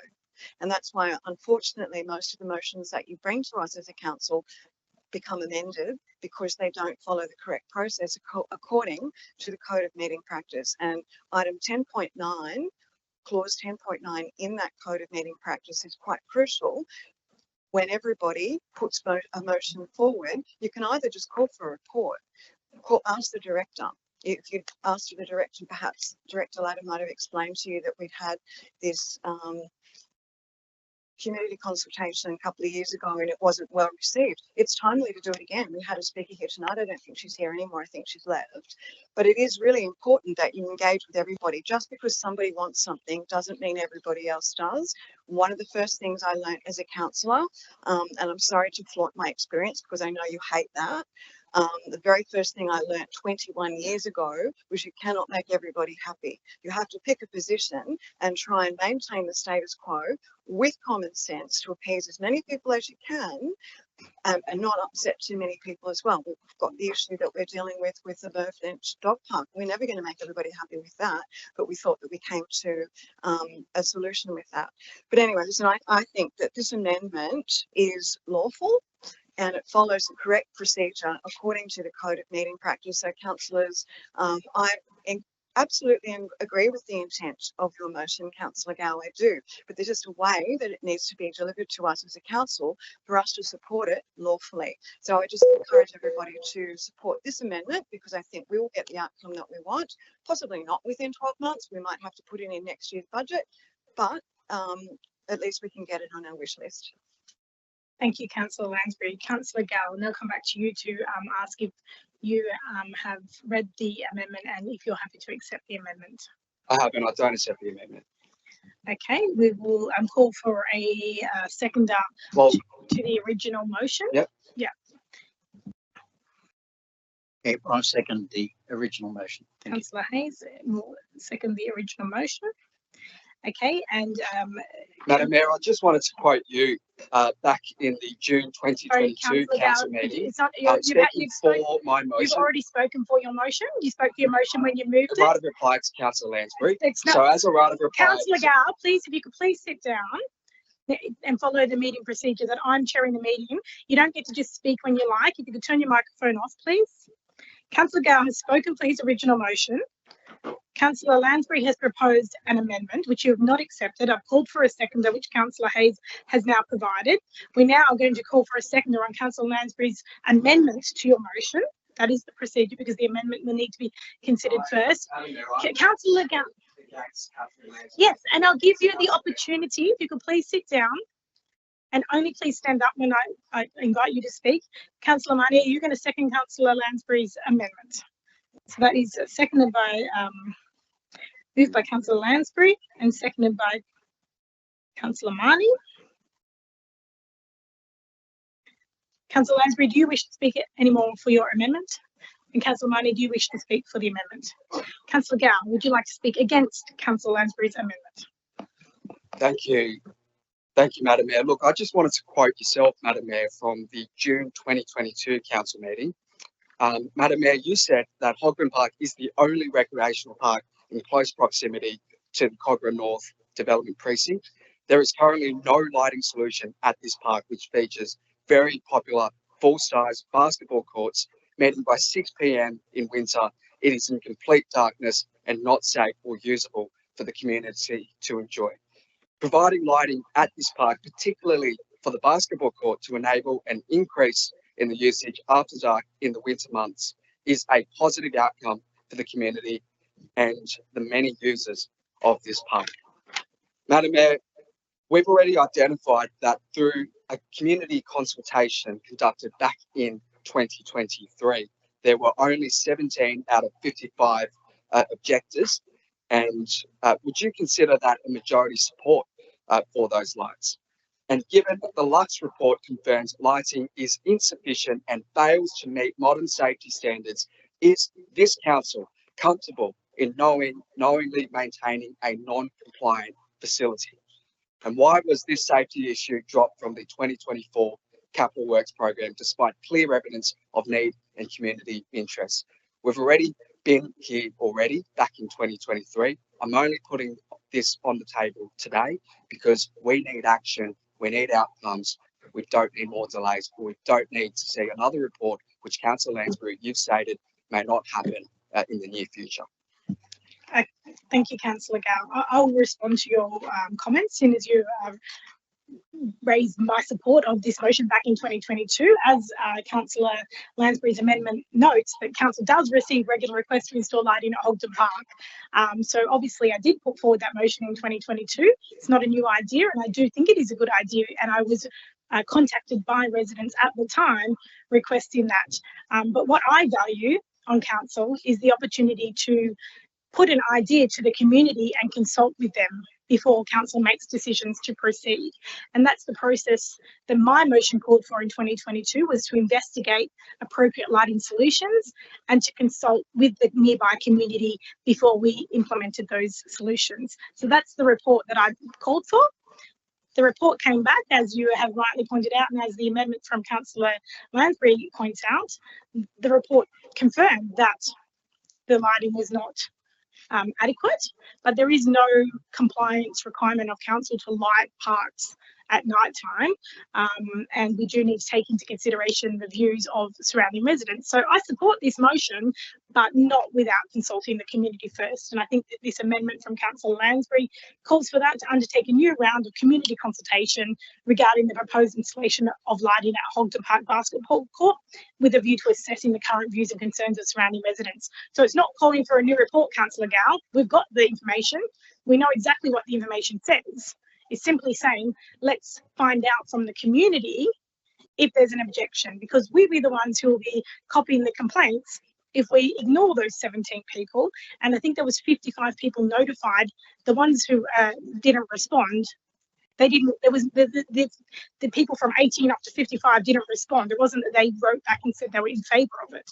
So I will support the amendment because I think it is important to put community consultation first before we go and implement changes that can have impacts on multiple members of the community. But I too have heard the concerns of the community. There is a portion of the community that wants the basketball court lit at night, but I feel we need to have that balance with give the other side of the ledger the opportunity to have their say.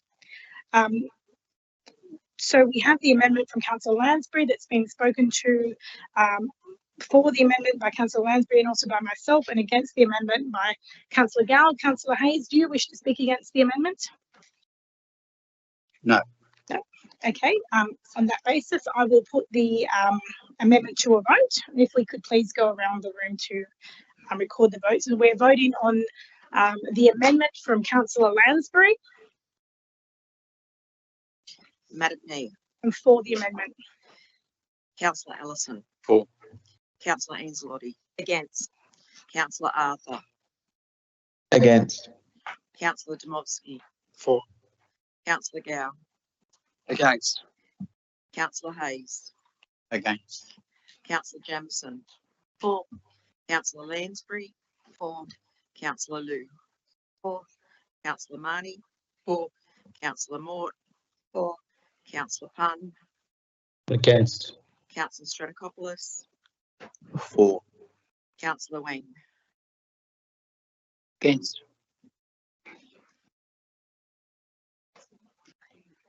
9-4. 6 against. Thank you. I declare the amendment carried. The amendment now becomes the motion, and we need to vote again on that as the motion. We'll go around and take the vote again if we can. So we're now voting on Councillor Lansbury as the mover and Councillor Marnie as the seconder of the motion. Councillor Borg. For. Councillor Allison. For. Councillor Anzalotti. For. Councillor Arthur. For. Sorry, Councillor Arthur, I don't think we caught that. Arthur. My apologies. For. Thank you. Councillor Domovsky. For. Councillor Gow. For. Councillor Hayes. For. Councillor Jamieson. For. Councillor Lansbury. For. Councillor Liu. For. Councillor Marnie. For. Councillor Mort. For. Councillor Punn. For. Councillor Stratokopoulos. For. Councillor Wang. For. Unanimous. I declare the motion carried unanimously. We move to item NM05425, footpath, East Street, Blakehurst. Councillor Gow.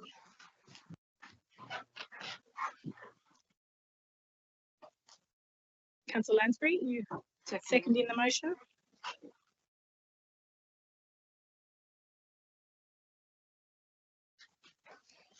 I move that council recognises the absence of a footpath along East Street, Blakehurst between Oberon Street and Orana Crescent, which can significantly impact pedestrian safety and accessibility in the area, commits to funding the construction of a footpath extension along this section of East Street, potentially through Church Street Reserve, adjacent as part of the current financial year's footpath capital works program, and importantly, commits to completing these works within the next 12 months. Madam Mayor, this is a no-brainer. It's about basic pedestrian safety, another long-standing issue in Blakehurst and in the Blakehurst ward. East Street has become a major pedestrian thoroughfare, getting to bus stops into Hurstville, Miranda, Todd Park, Cars Park, Blakehurst Primary, Blakehurst High, and Mater Dei churches and primary school. It's especially dangerous for parents with prams, kids walking to school, and elderly residents, as we've already heard from residents tonight. We've got Church Street Reserve right there, a path through that makes sense and improves walkability. We shouldn't be waiting years for this or kick the can down the road for another report that probably will not go anywhere. A 12-month timeline is more than fair. Residents deserve a clear timeline, not another report, code word for more delays and inaction. Look, let's stop talking about this. Let's just do it. Let's just get it done. This is a small and practical fix that makes a real difference. Thank you, Councillor Gale. Councillor Lansbury. Thanks, Madam Mayor. I'd like to propose an amendment to this motion. I have sent that through, but I'll read it. That Council A requests council officers to investigate the feasibility of installing a footpath on East Street, Blakehurst, between Oberon Street and Arana Crescent, taking into account both design and construction viability. B, notes the narrow verge width, existing street trees and steep gradient of some existing driveways on the western side of East Street, and therefore requests that the investigation prioritise the section of the street that passes through Church Street Reserve on the eastern side. C, subject to the investigation confirming the feasibility of a footpath in this location, undertakes community consultation with nearby residents to assess support for the proposed footpath. Councillor Gale, do you accept the amendment from Councillor Lansbury? No. No? Okay, I'll call for a seconder to Councillor Gale's original motion. Councillor Anzalotti. And so Councillor Lansbury has moved an amendment. And I need a seconder for the amendment. Councillor Mort has seconded the amendment.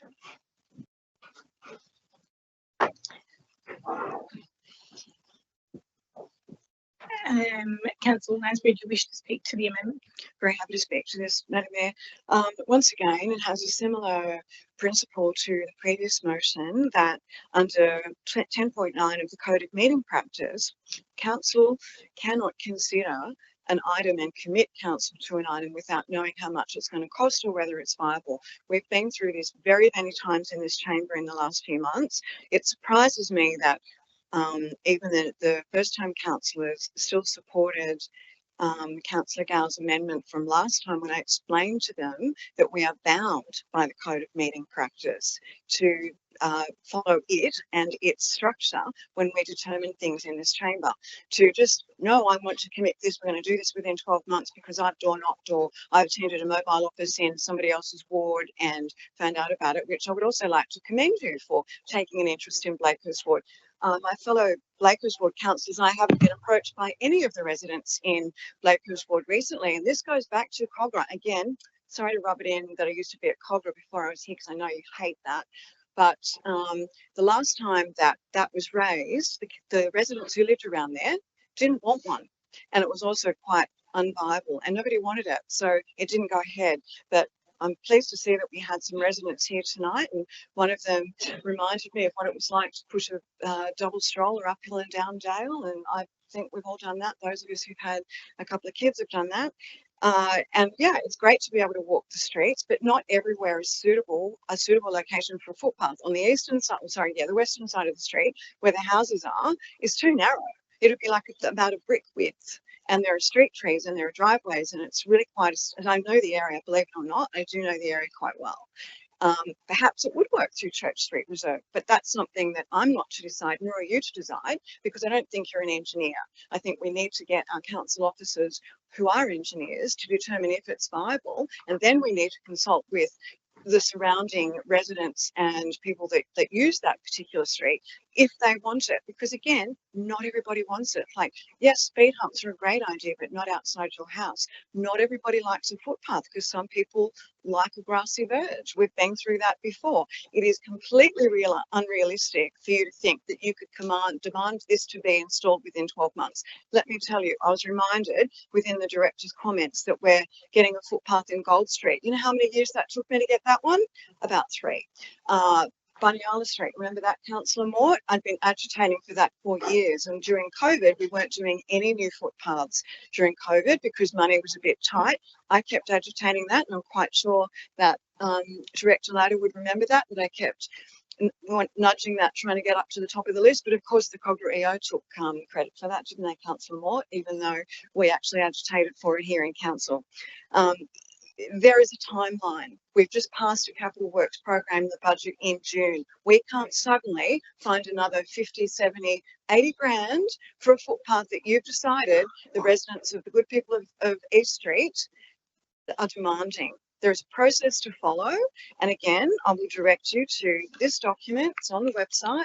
Print it off, 56 pages. You can double side it. It's only going to be 20 something pages when it's printed. Read it, study it, learn from it. And we won't go through this every time you put up a motion. I would love to work with you on these things, but sadly, I mentioned to you at the last council meeting that there's a long-standing tradition amongst councillors that you don't put up motions in neighbouring wards without talking to the person, at least your party colleague, let alone your other council colleagues, to see if they might know something about it. But that completely went over your head. And here we are again. When I spoke about it with my Blakehurst ward councillors, nobody's raised it with us directly. As I said, it's probably the last dying days of Cogra was the last time that it was brought to my attention. So thank you for bringing that to us tonight. But I would just urge everybody who thinks that they just want to line up behind Councillor Gowan and we can play the party politics and say that she's not that good at it. But anyway, vote according to what you're required to do under the Code of Meeting Practice. Support this because we are more likely to get it if you support this. If you don't, if you just demand that we do this within 12 months, it doesn't happen. It's like a dog park gone. Sorry. It's a shame that nobody warned you about that. Oh, actually, yeah, I did, didn't I? Said we might lose the grant funding. We did. And now we won't have your dog park probably for another 3 or 4 years. Should have listened. Anyway, I'm going to leave it at that. Thank you, Councillor Lansbury. Councillor Mort, as the seconder, do you wish to speak to this amendment? I reserve my right. Thank you, Councillor Mort. Anybody wish to speak against the amendment? Councillor Gow. Councillor Lansbury, if you support your residents, you'll support my motion. Residents don't care whose ward it is. They just want a footpath with safe access. Look, if you're serious about your community, if you're serious about their safety, don't make excuses. Back this motion. Back your residents. Look, personally, I'm not interested in playing your games or getting involved in your personal grievances, Councillor Lansbury. I'm here to get outcomes for residents. Join me or explain to them why you haven't. Any other councillors wishing to speak against the amendment? Councillor Anzalone. Yeah, look, I'm not going to speak against the amendment, but I just want to call out a few things here tonight. There's nothing worse than coming to a council chamber every month and having to listen to a colleague constantly get humiliated, be berated publicly. If we're going to talk about politics, if we're going to talk about what we're here for, it's to serve community and to work together, not to stand up and make a show. And to quote, it's embarrassing to be here and have to sit through this. And you know what? I might be first-term councillor, and hey, I don't know exactly what I'm doing week in and week out, but I give it a shot. And I might just quote some things from our local government legislation and our code of conduct. Nothing, so for the people listening at home tonight, those in the gallery, nothing actually stipulates that any councillor can only present a motion which is within their ward. We're actually elected under the Code of Conduct and Meeting Practice to represent every single resident within this LGA. So to stand up and say that Councillor Gow is breaching protocol, that he cannot raise an issue which is outside of his ward, is actually incorrect, and is actually doing what the Code of Meeting Practice asks us to do and what we do here every single month, and that's vote for the best interest of the residents across the entire LGA. Thank you. Councillor Lansbury. Yes, you can take the right of reply and then we'll put this amendment. Councillor Anzalone, if you could please turn off your microphone. Councillor Lansbury, right of reply on the amendment. We've had 2 speakers for and 2 we've had 1 speaker for, 2 against, and Councillor Mort reserved her right, and we'll give you the right of reply now. My right of reply now. It's just disappointing to me that I'm the one that's being accused of playing politics. Wow. I'm not the one that's playing politics. If I was the one that was playing politics, I'd be putting up motions in other people's wards and telling them that if they represented their residents, then they would be supporting an unlawful motion. And again, I'm really happy to explain to people who are new to this how it works. And I've tried to do it. You know, it's basically, if I was to say the sky was blue, some people in this chamber would say it was green because they don't want to hear it from me. This is not my first time at the rodeo, councillors. This is my 6th term. I know how the Code of Meeting Practice works. I know how the budget works. I know how to get things done. Councillor Anzalone, I'm really disappointed to hear your remarks tonight because I said it's been a long-standing tradition, kind of like a gentleman's agreement. if you will, amongst councillors who've treated each other respectfully. And I tell you what, the first time of Georges River Council was not very respectful. The good old days of Cogra, you know, the Republic of Cogra, nobody did anything like the sort of shenanigans we've experienced in this term of council. I'm not saying it's a part of the code of conduct, just saying it's a common courtesy. I wonder how you would react if Councillor Gow started putting up motions about footpaths in your ward. Because I can tell you what, the Blakehurst ward councillors were a little bit surprised that that's what I mean, I've got this image of him patrolling the LGA with a clipboard, taking notes about what bin hasn't been collected and what footpath has got a crack in it and what needs fixing. Great, go for it, knock yourself out. But I'm always going to stand up here and advocate for my residents because I don't play the politics. Councillor Gow, I don't. I'm not a self-promoter. I just do the work quietly in the background and I get results and I get stuff done. And I really don't like being accused of playing politics when I'm absolutely not. So the whole point is, if there is a viability for a footpath in this location, great, let's do it. But let's just stop playing these petty little games that have been sadly occurring over the last 8 months. I would love it if just once I made a recommendation to the new councillors, and I'm going to be really specific here, so do what you want, I don't really care. The new Labor councillors who have zero regard for the fact that I might have a clue about what I'm talking about. I have said to you before that you don't sit in a room every Monday night for nearly 20 years and not learn a thing or two. And maybe, Councillor Gow, if you lasted that long, you might learn a thing or two. Clearly, you've learned nothing from me in the last few months because I have repeatedly told you there is a process you need to follow to get an outcome. If you want to get an outcome, follow the process. Stop playing games. Stop playing politics. And if you seriously want to represent the residents, do your job properly and stop playing games with other councillors. Madam Mayor, as a right of reply, because No, sorry, Councillor that's the right, that's the final right of, there's no more right of reply, that's the right of reply. Madam Mayor, And now we're Madam going to Mayor, put, please sit Madam down, Mayor. Councillor Gow, I'm going to put the You amendment gave, to a you gave vote. Councillor Lansbury a And right there of is only reply. one right of reply, that's the end of it, that's how right of basis? replies work. You get one of them and then that's the end of it. So Well, I please didn't have sit the down. opportunity to respond to Councillor Lansbury's. Okay. According to the code of meeting practice, there's one right of reply. That's the end of debate. If we could now please take the vote on the, I'm going to put the amendment from Councillor Lansbury and seconded by Councillor Mort. If we could please take the votes Madam Mayor, for the amendment. Councillor Allison. For. Councillor Anzalotti. Against. Councillor Arthur. Against. Councillor Demoski. For. Councillor Gow. Against. Councillor Hayes. Against. Councillor Jamieson. For. Councillor Lansbury. For. Councillor Liu. For. Councillor Marnie. For. Councillor Mort. For. Councillor Punn. Against. Councillor Stratokopoulos. For. Councillor Wang. Against. 9 for, 6 against. I declare the amendment carried. The amendment now becomes the motion, and I will put the motion. If we could please go around and take the votes again. Madam Mayor, For the motion. Councillor Allison. For. Councillor Anzalotti. For. Councillor Arthur. For. Councillor Demoski. For. Councillor Gow. For. Councillor Hayes. For. Councillor Jamieson. For. Councillor Lansbury. For. Councillor Liu. For. Councillor Marnie. For.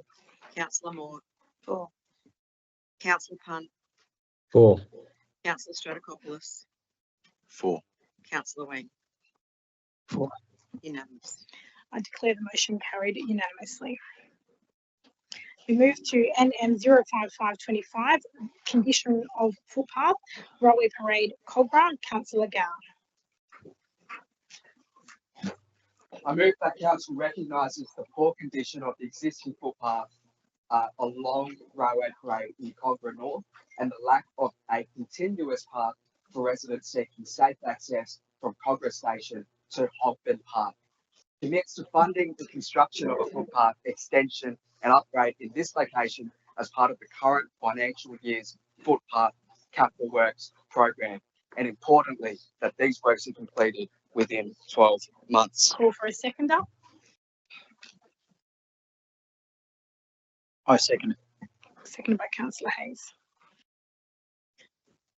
Councillor Gow. I believe multiple residents have written to council about this issue. I'm not going to speak too long about it. The motion reads as it is, and I put it to the council. Thank you, Councillor Gow. Councillor Stratikopoulos.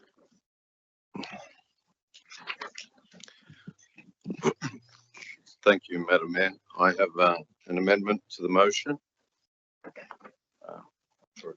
Up there. Yep.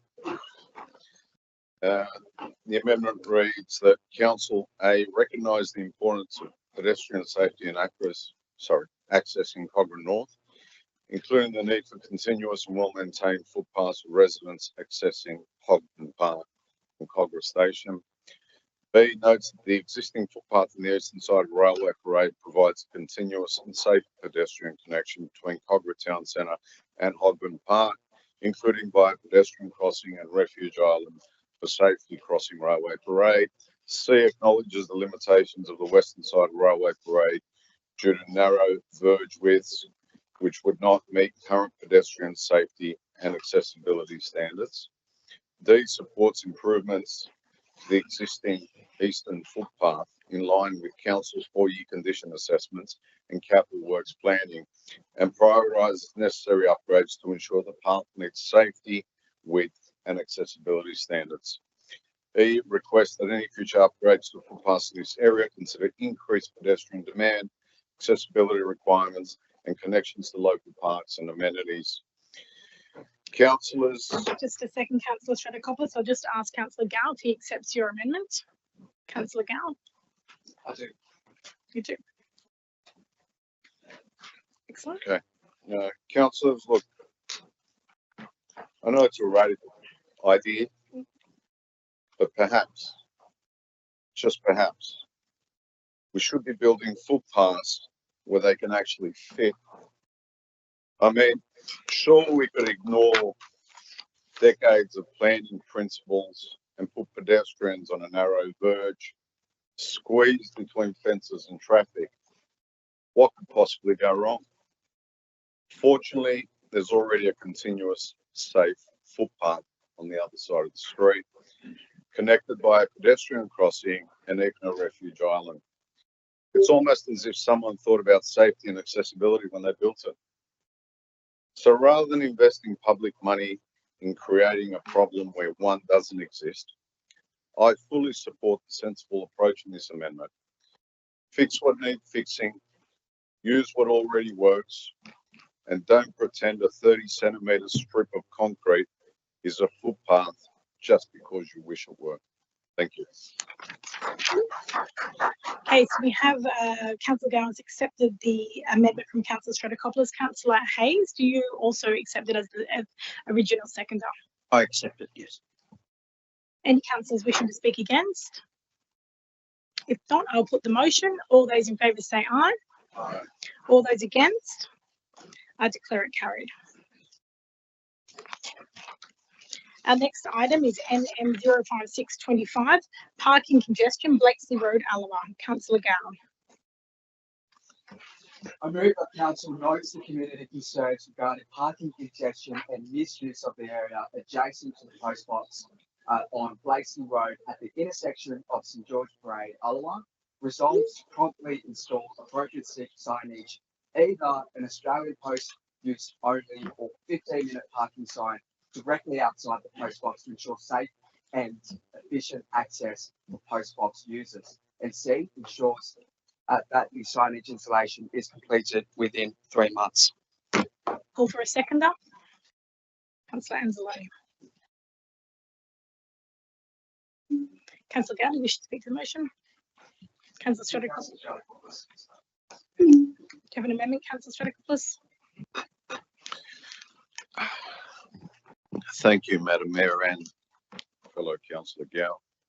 I do have an amendment to put forward for Council's consideration. Sorry, I have my glasses on. The Council A notes that under New South Wales road rules, a vehicle must not park within 3 metres of an Australian Post letterbox, except when stopping briefly to post mail or to pick up and drop off passengers. B, notes community concerns regarding inappropriately and potentially unsafe parking near the Australian Post letterbox located on Blakesley Road at the intersection with St George's Parade, South Hurstville. C, requests the Council's Traffic and Transport team investigate the feasibility of installing appropriate signage at this location to improve safety and support parking compliance.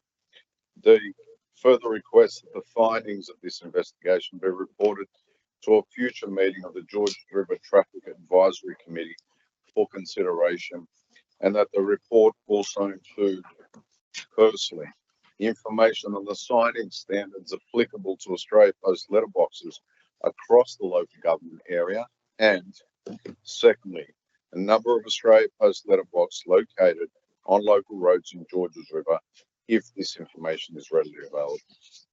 Thank you, Councillor Stratikopoulos. Councillor Gow, do you accept that amendment from Councillor Stratikopoulos?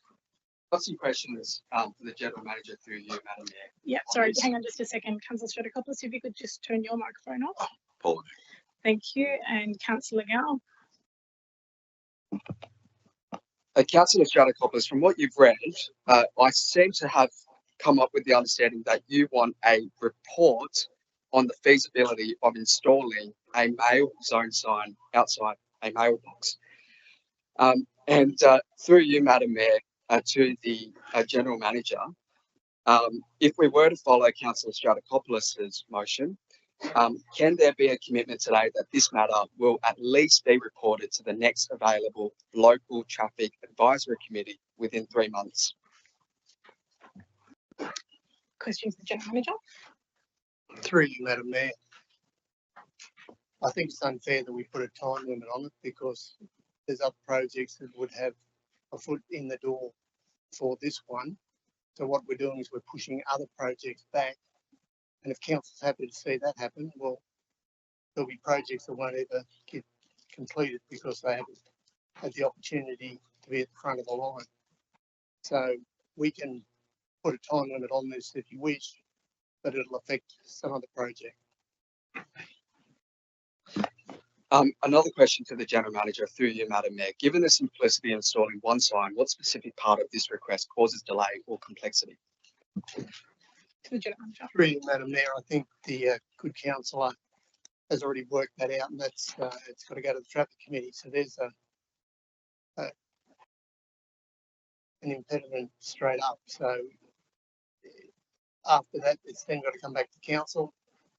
We still haven't recognised a budget, so we have to also look at the budget aspect. Coming back to Councillor Lansbury and the code of meeting practice, there is no budget being allocated for this. So they're the things that could slow the process down somewhat. Madam Mayor, I don't accept Councillor Stratikopoulos' amendment.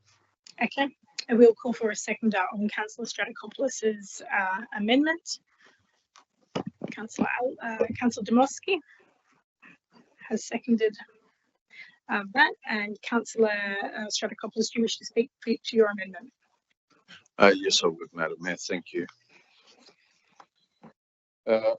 Fellow councillors, I put forward this amendment, one that, unlike the original motion, can actually be implemented by council. While I appreciate Councillor Gow's enthusiasm for addressing traffic issues via notice of motion, it's worth clarifying again that council cannot simply install signage on a whim or direct staff to do with an arbitrary 3-month deadline. That's not how local government works, and more importantly, it's not how traffic regulation is legally administered in the state of New South Wales. Any proposal to install or amend signage must first be investigated by council's traffic and transport team. It is then referred to the Georges River Traffic Advisory Committee for expert review and recommendation. This isn't red tape for red tape's sake. It's the process outlined under New South Wales road rules and consistent with the authority conferred on council by Transport for New South Wales.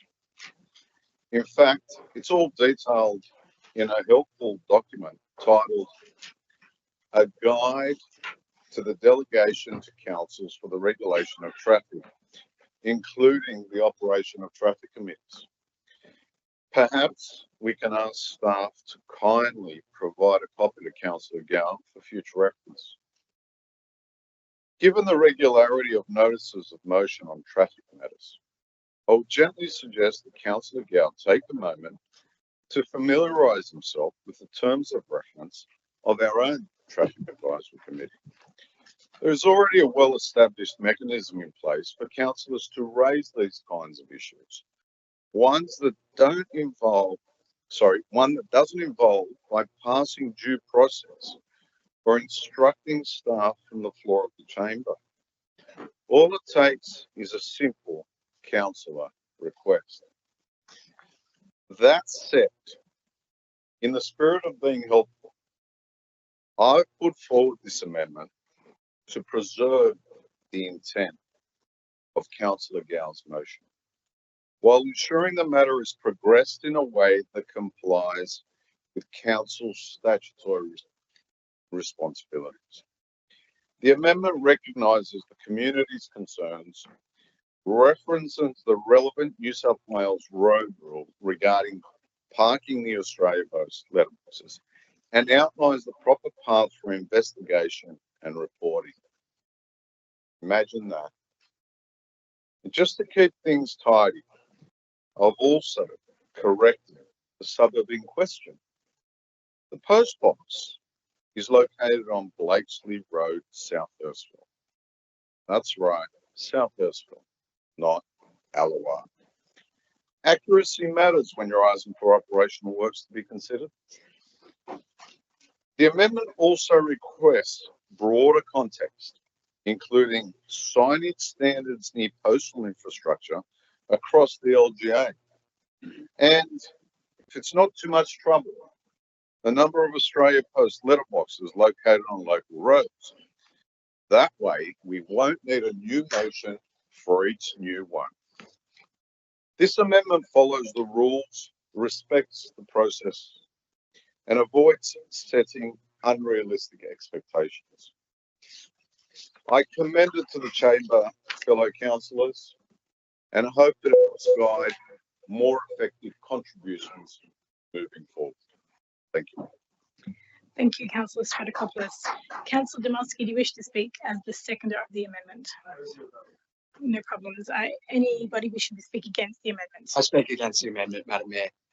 Listening to yourself, Councillor Stratikopoulos, and reading your motion, as I've already stated, in short, you are basically calling for another report on the feasibility of installing an Australia Post sign outside an Australia Post box. Look, if it can't be done within 3 months, I'm happy to accept 6 months. I'm happy to accept 12 months even. But what usually happens is when there is no timeline, no time frame attached to motions, attached to these kind of solutions, what residents have told me, what we hear from residents here is nothing happens. More bureaucracy, more red tape. That's not the job of us here as councillors to do. Our job is to represent the views of our residents and try and get things done here at the council. Things as simple as an Australia Post sign outside an Australian Post box.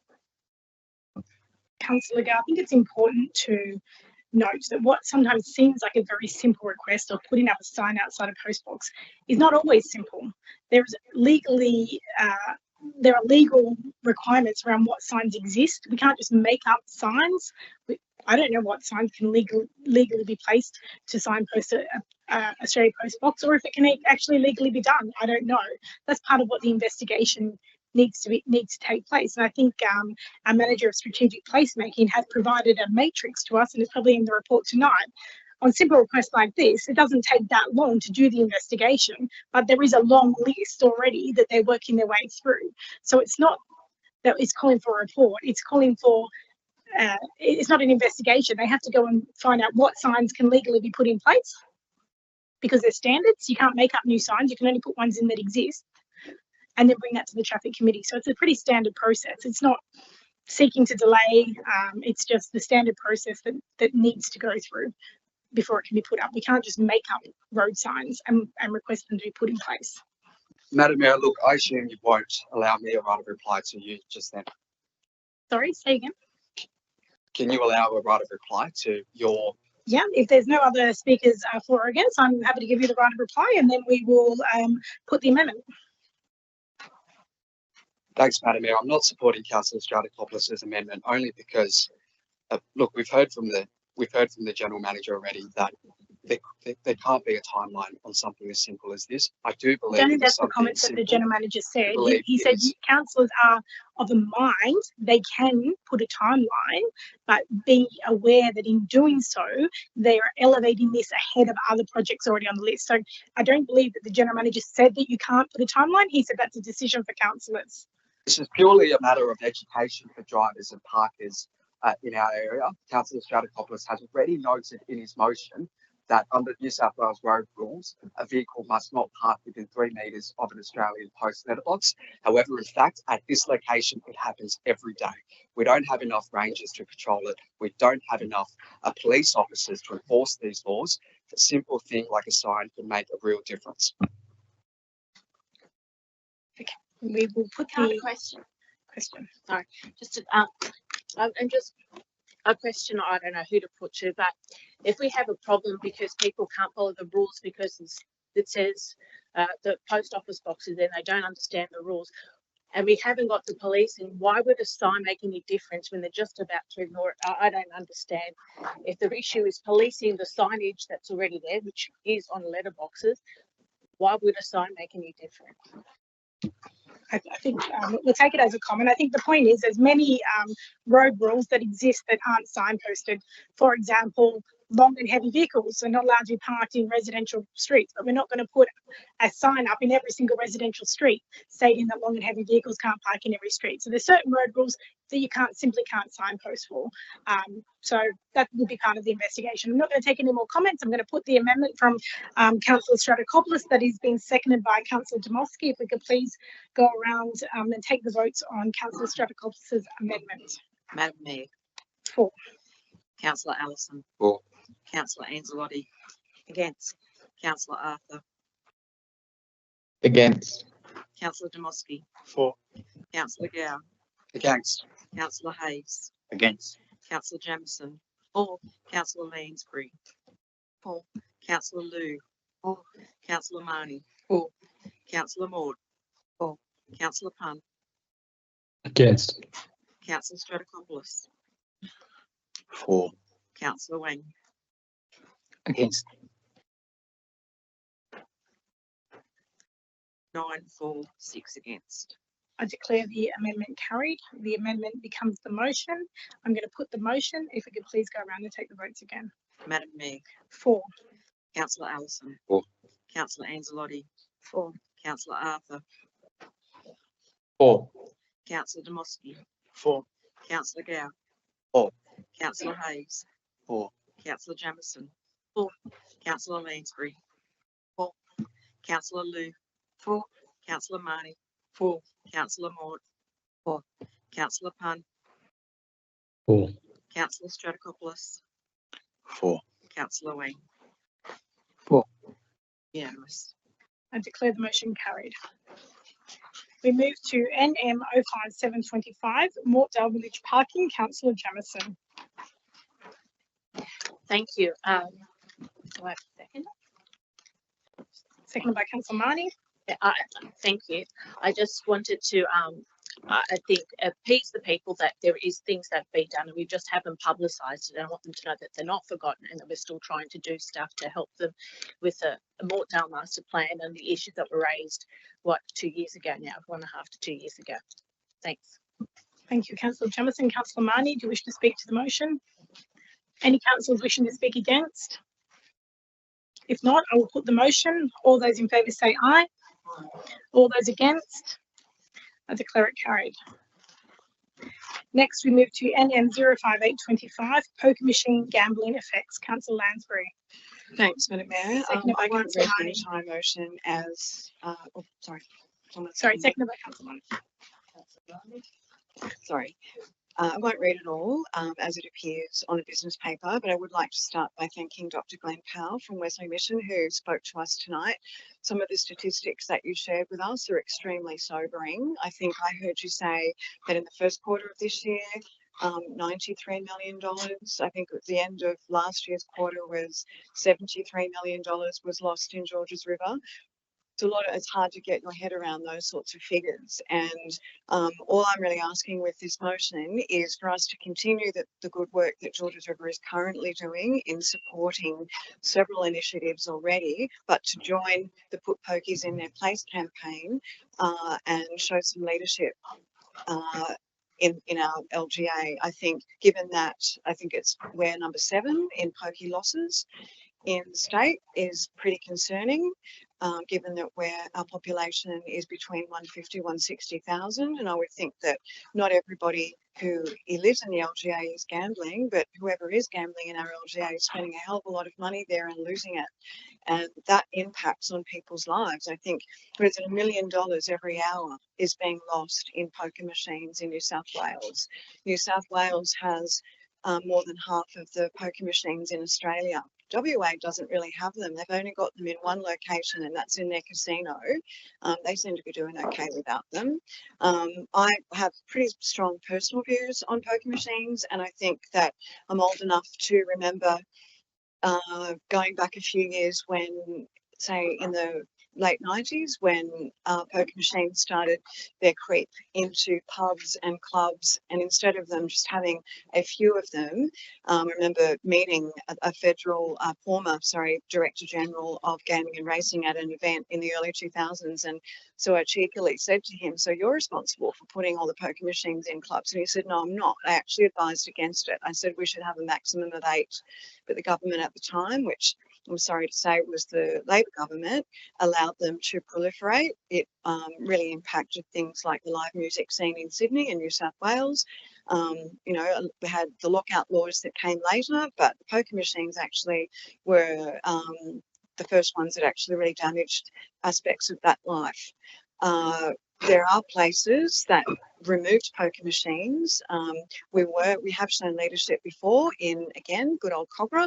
We had Cold Bay Bowling Club when it was refurbished, and the board sort of mismanaged it a bit, I think, and ended up having to pull out. So council acquired the facility, which was on Crown land and was a council facility, which was great. And when we're talking about what we're going to do with that, I was the one that said, and I am taking credit for this, can't we pump the poker machines? We don't have to have them anymore, do we? And everyone was a bit like, oh, really? I don't think we can do that. But we did. We relinquished the licenses, and we turned that venue into a family-friendly venue with a bistro, which was amazing. Councillor Mort would remember it.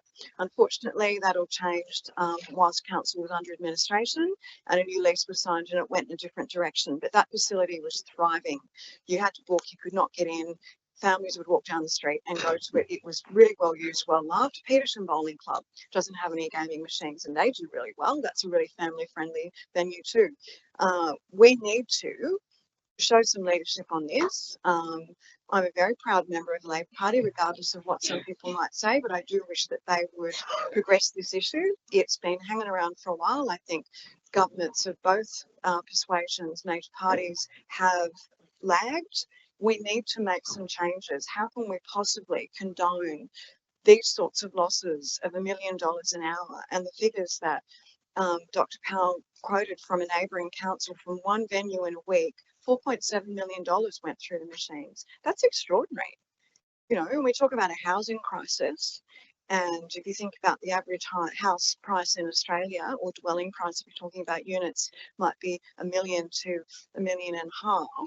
That's like 24 houses a day are effectively put through poker machines and lost because we haven't actually been courageous enough as a society to really push back enough. Now, my motion does actually call on our Premier, Chris Minns, and the Minister for Gaming and Racing to progress this. There was an audit, the auditor's report came out, New South Wales Auditor General's report came out last week, or the week before, a couple of weeks ago, sorry, which was quite damning of the lack of progress. And I don't like to put the boot into the government because I think they're doing a fantastic job in many areas, but I do wish that they progress this issue, and I would like our council to show leadership as the first council to actually join this campaign, even though there are other councils in Sydney, I think Fairfield, Northern Beaches, others do have policies. We have a number of other policies that sort of cross over with in our community strategic plan and things like that. But I would just think that we can show the leadership that we need to push back. If our LGA, which is not a huge LGA,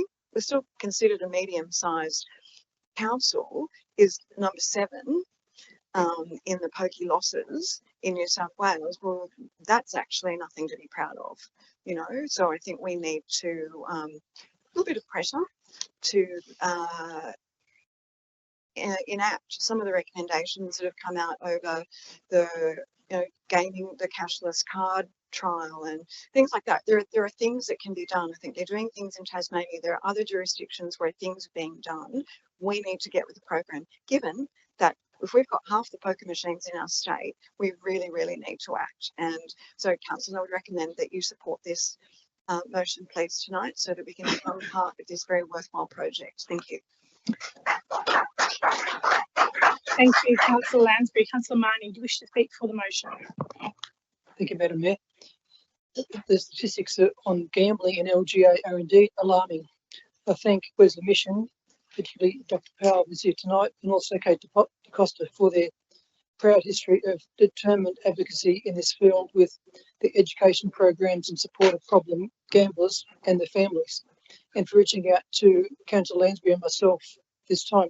I appreciate the work of our staff in preparing this comprehensive report and applaud Councillor Lansbury for bringing the matter to council tonight. If as a council we can educate even one individual, save a marriage or even a life, and I'm sure it will achieve more than that, this motion will have been a complete success. Thank you. Thank you, Councillor Marnie. Any councillors wishing to speak against the motion? If not, I will put the motion. All those in favour say aye. All those against? I declare the motion carried. Our next item is NM 05925, lighting at Carsbush Park. Report by Councillor Lansbury and seconded by Councillor Mort. Thanks, Madam Mayor. I'll be very brief with this one. I think it's fairly straightforward. Councillor Mort and myself, and I'm quite sure Councillor Dmowski has received representations as well since he's been on council about how dark it is down at Cars Park, particularly on either side of Carsbush Park, you know, say the Todd Park side where the car park is, and on the Carver Ave side at night. It's very dark. There's very limited lighting there. And I'm not going down there as much at night time as I used to be, but I do distinctly remember dropping down to the Lantern Festival a few months ago, and that was at night, and walking back up Carver Ave, and it was very, very dark. You know, and we do have a lot of events down there. So I think that we need to, and it's very well used. There's a lot of people that do walk their dogs at night, walk themselves at night, walk through there at night. And it was recently brought to my attention that there was some grant funding a couple of years ago through Transport for New South Wales called Safer Cities, which would have been perfect, but sadly it's not available anymore. That's closed. So my motion is essentially asking council officers to keep their eyes peeled, please, for any relevant grant funding we could apply for, and also timely wise, perhaps it can be included within the master plan that's currently being crafted. So I'll leave it there. Thank you, Councillor Lansbury. Councillor Mort.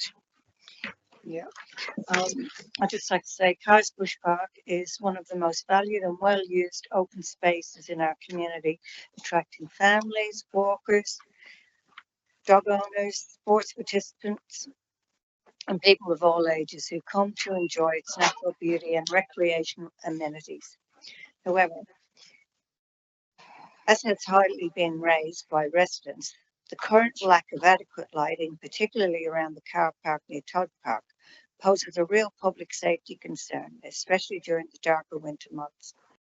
Whether it's early morning joggers, evening dog walkers, or parents attending training sessions with their children, our community should not feel unsafe simply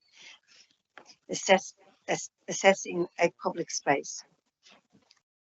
Improving lighting in and around the park is not just a matter of convenience, it's a matter of safety, inclusion, and encouraging active lifestyles. Better lighting promotes community participation, deters antisocial behaviour, and ensures people feel safe, secure, using these facilities at a time that suits them. This motion takes a practical and responsible approach to seeking external funding opportunities and exploring how these improvements could be delivered as part of future capital works if needed. It shows we are listening to our residents and responding to their concerns in a proactive and considerate way. I urge you to all support this motion. Thank you. Thank you, Councillor Moore. Any councillors wishing to speak against the motion? No. If not, we will put the motion. All those in favour say aye. All those against? I declare the motion carried. Next item is NM 06025, Innovative and Cost-Effective Approaches to Street Tree Planting. Councillor Allison. Seconded by Councillor Marnie. I preface this hopeful notice of motion with the salient news that our LGA canopy cover, not counting mangrove canopy for obvious reasons, has shrunk from 22% in 2019 to 20% in 2023. With a benchmark now at that 20%, this 2% loss actually represents an actual overall loss of 10% of what canopy we now have remaining. This means the tree cover over our LGA since the start of COVID now qualifies as having been decimated. An undeniably catastrophic result, given we are obligated under state legislation to double our current cover to 40% in a short 11 years by 2036. With our recent council budget promising $150,000 to be allocated to supplying, installing and maintaining street trees, we have an obligation to our residents and ratepayers to ensure this funding gets the most bang for our buck.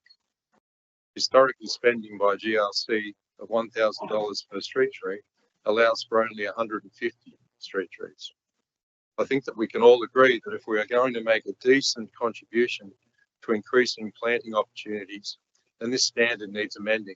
And I believe that optimum method to achieve a far better outcome is to reduce the size of the potted plant. A smaller plant costs far less to purchase, costs less to plant, and will need less maintenance visits. It will need a sturdy protective cage of sorts to help protect the plant from potential damage and debilitating dog urine. But this is a temporary measure requiring only 12 months in situ, and the cost of purchase can be offset as the galvanised steel durability of the cage allows it to be used year after year. I understand that council may prefer to use a larger plant as a message to the community that they are not scrimping on the task at hand. But first appearances aren't everything.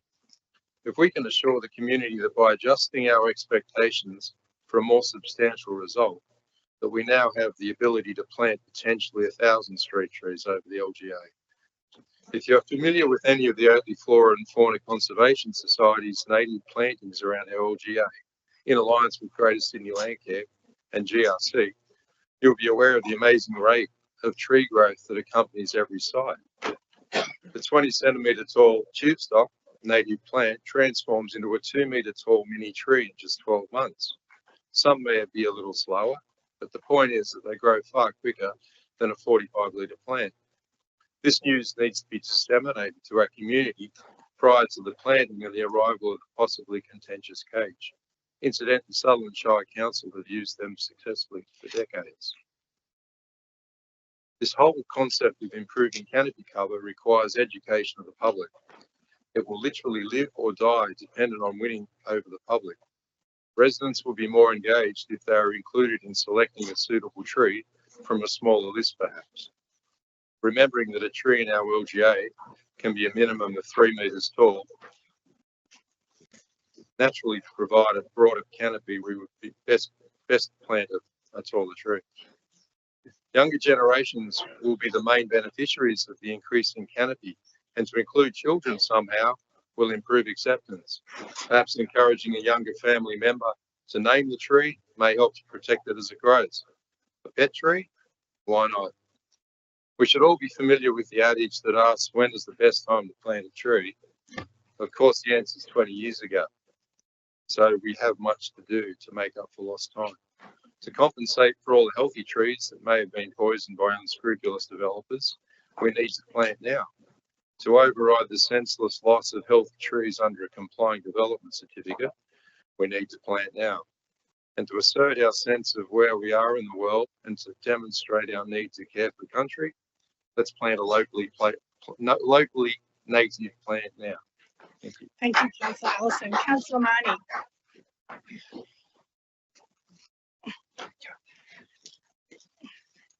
Thank you, Madam Mayor. I congratulate Councillor Allison for submitting this notice of motion. His innovative solutions stem from decades of hands-on professional horticultural expertise and volunteer work, the majority of which has been spent within our LGA, both with council and the community. We will definitely see a marked increase in our tree canopy, which is currently threatened by not just the usual development of our suburbs, but by the spectre of the low and mid-rise housing policy, which will see tree removal and vandalism on an unprecedented scale. From what I have seen at public events, both recently yesterday at Limekiln Bay and the Mortdale Depot, there are scores of residents who are interested in tree planting, who can perhaps be involved under this system, so environmental and cost savings may be welcome consequences. Thank you. Thank you, Councillor Marnie. Councillors, anyone wishing to speak against the motion? Councillor Wang speaking against the motion. I speak for the motion, just make a few comments. Okay. We've had the two speakers for, so I'm inviting councillors if anyone is wishing to speak against the motion. If not, we'll probably put the motion. We've had the two speakers for the motion. Have you got some short comments? I'll allow you a couple of just very short comments. Thank you. So congratulations for Councillor Allison for raising such an important motion. So because so I make comments because I have experienced firsthand how passionate the communities are to plant more trees to increase the canopy, and it was constrained by the current rules and regulations. And this motion, I think, will unlock the funding for one, and the communities condition to participate in this tree planting. And I hope all the great outcome for this motion. And thank you. Okay.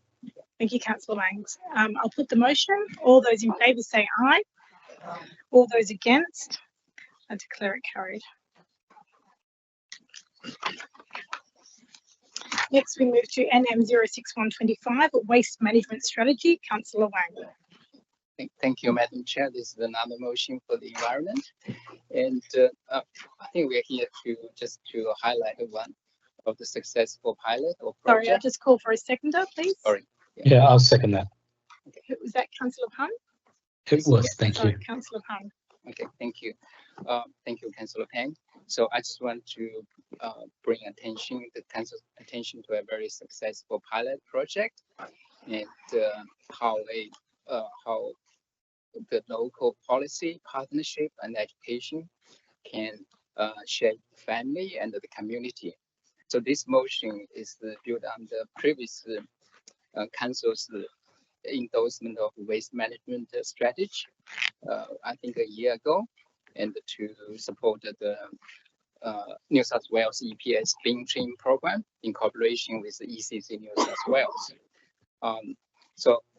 I was fortunately recently enough to visit the Panthers Long Day Care Center, so one of the 5 early learning centers involved in this project. And so I watched firsthand to see the children, some as young as 2, to sort out waste, explore compost, and engage in actually meaningful conversation about the environment. So one there's one moment really strikes me. So one little girl, probably 2 years old, someone asked a piece of paper where it came from. So she was very confident to say that's from the tree. So that answer captured everything this motion is about. Some simple, clear message about the sustainability can take root early and grow into lifelong understanding. So this lessons does not stop at the schoolyard, the school gate. As any parents will tell you, young children are passionate messengers.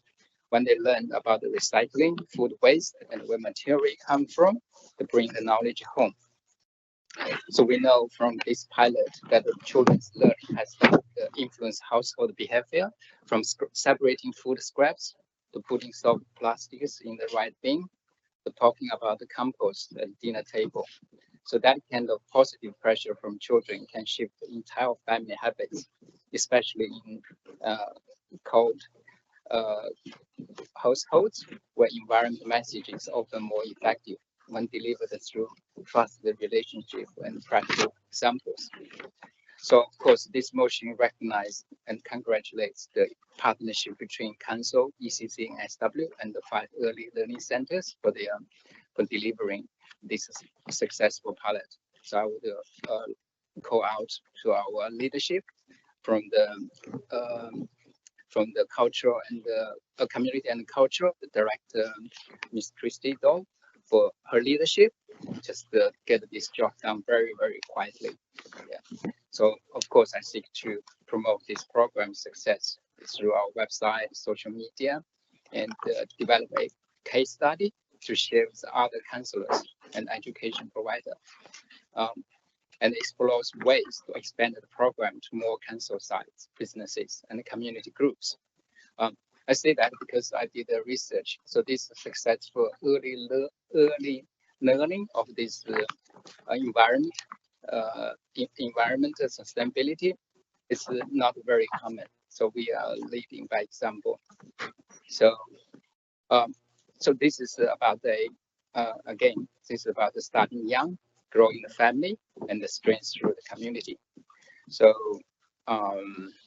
so with support from the council's executives, this motion takes a successful pilot and turn into a model for best practice. Reflects our long-term strategy, but more importantly, it reflects our value. So I hope the councillors can support this motion. Thank you.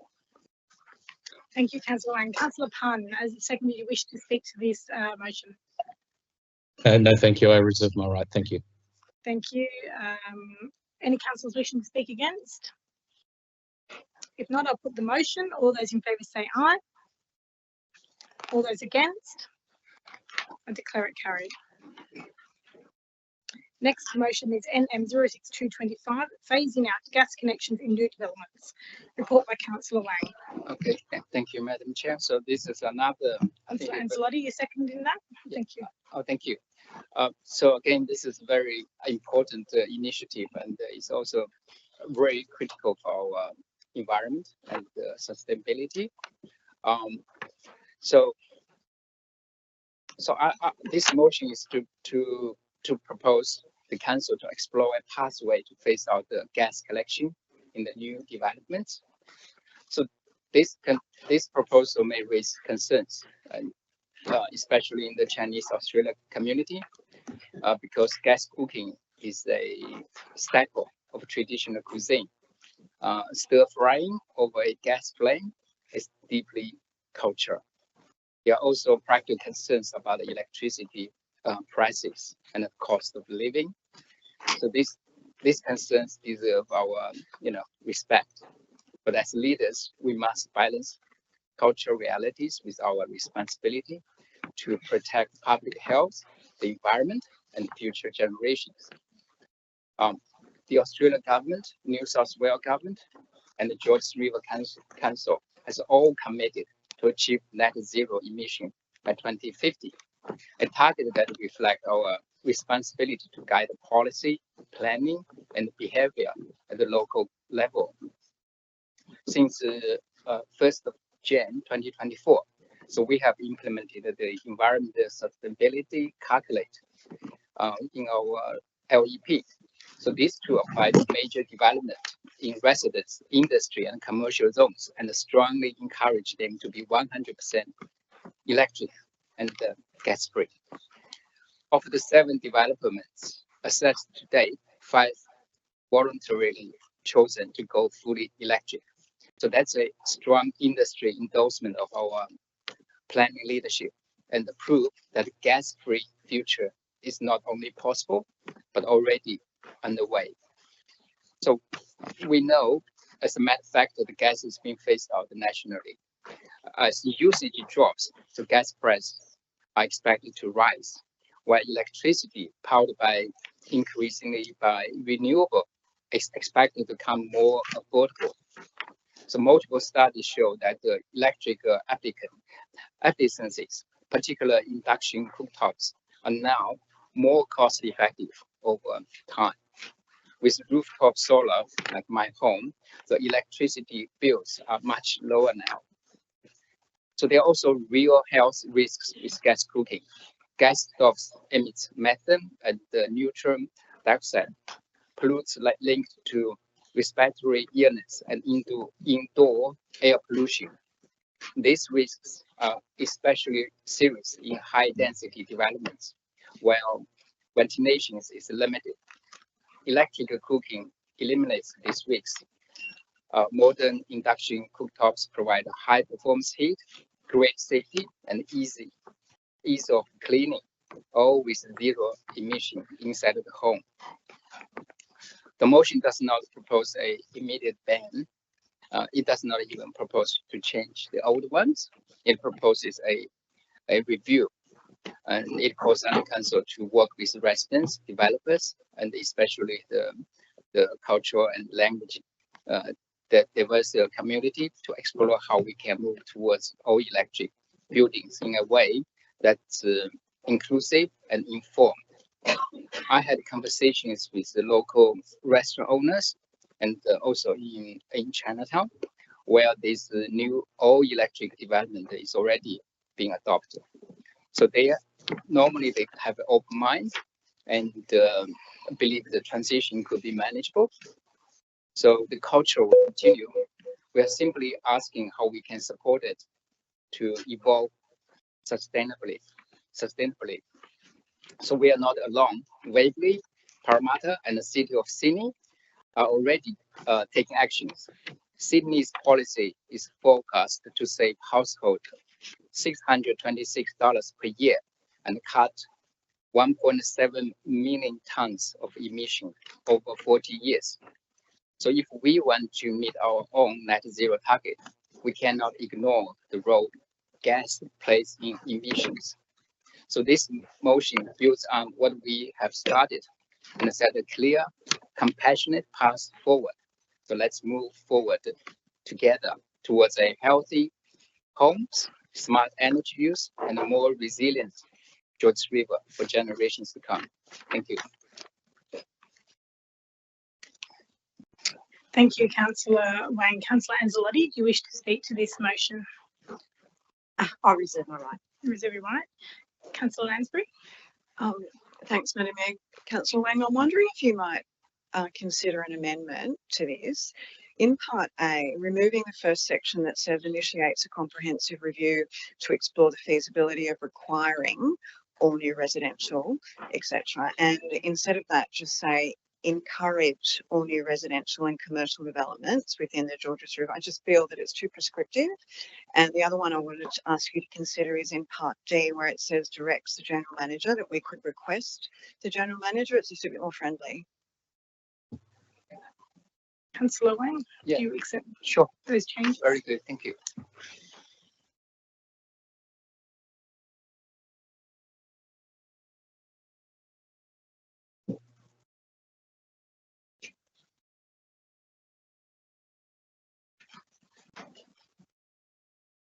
While that is being amended on the screen, I will ask if there's any speakers wishing to speak against the motion.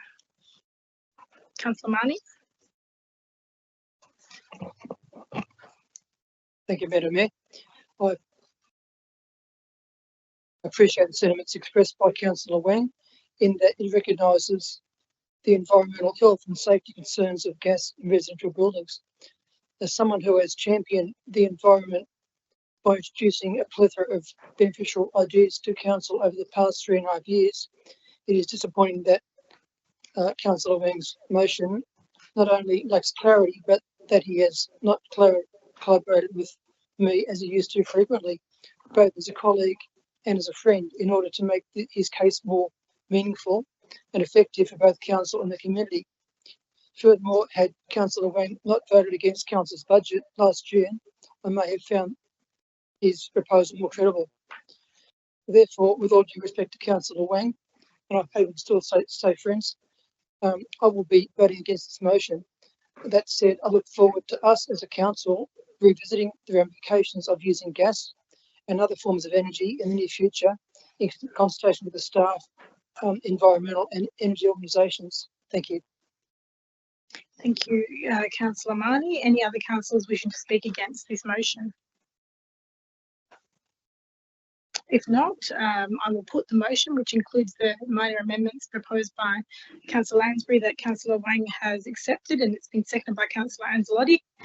I will put the motion, and if we could please go around the room for voting. Madam Mayor.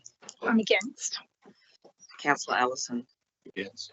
Councillor Anzalotti. For. Councillor Arthur. For. Councillor Demoski. Against. Councillor Gow. For. Councillor Hayes. For. Councillor Jamieson. Against. Councillor Lansbury. For. Councillor Liu. Against. Councillor Marnie. Against. Councillor Mort. Against. Councillor Pun. For. Councillor Stratakopoulos. Against. Councillor Wang. For. 8 against, 6 for. 6 or so we got someone away? Sorry? Is someone away? Oh, sorry, 7 for. 1, 2, 3.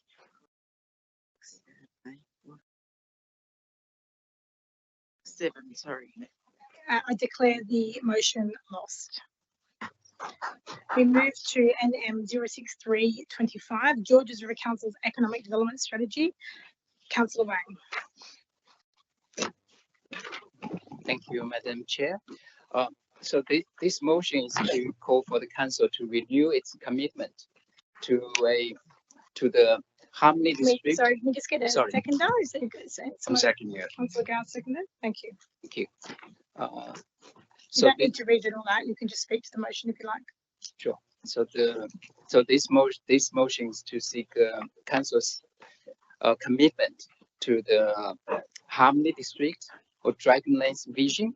So this is a workable multicultural presence in the heart of Hurstville to establish a compelling brand identity, to unite our efforts in events, storytelling, and business engagement.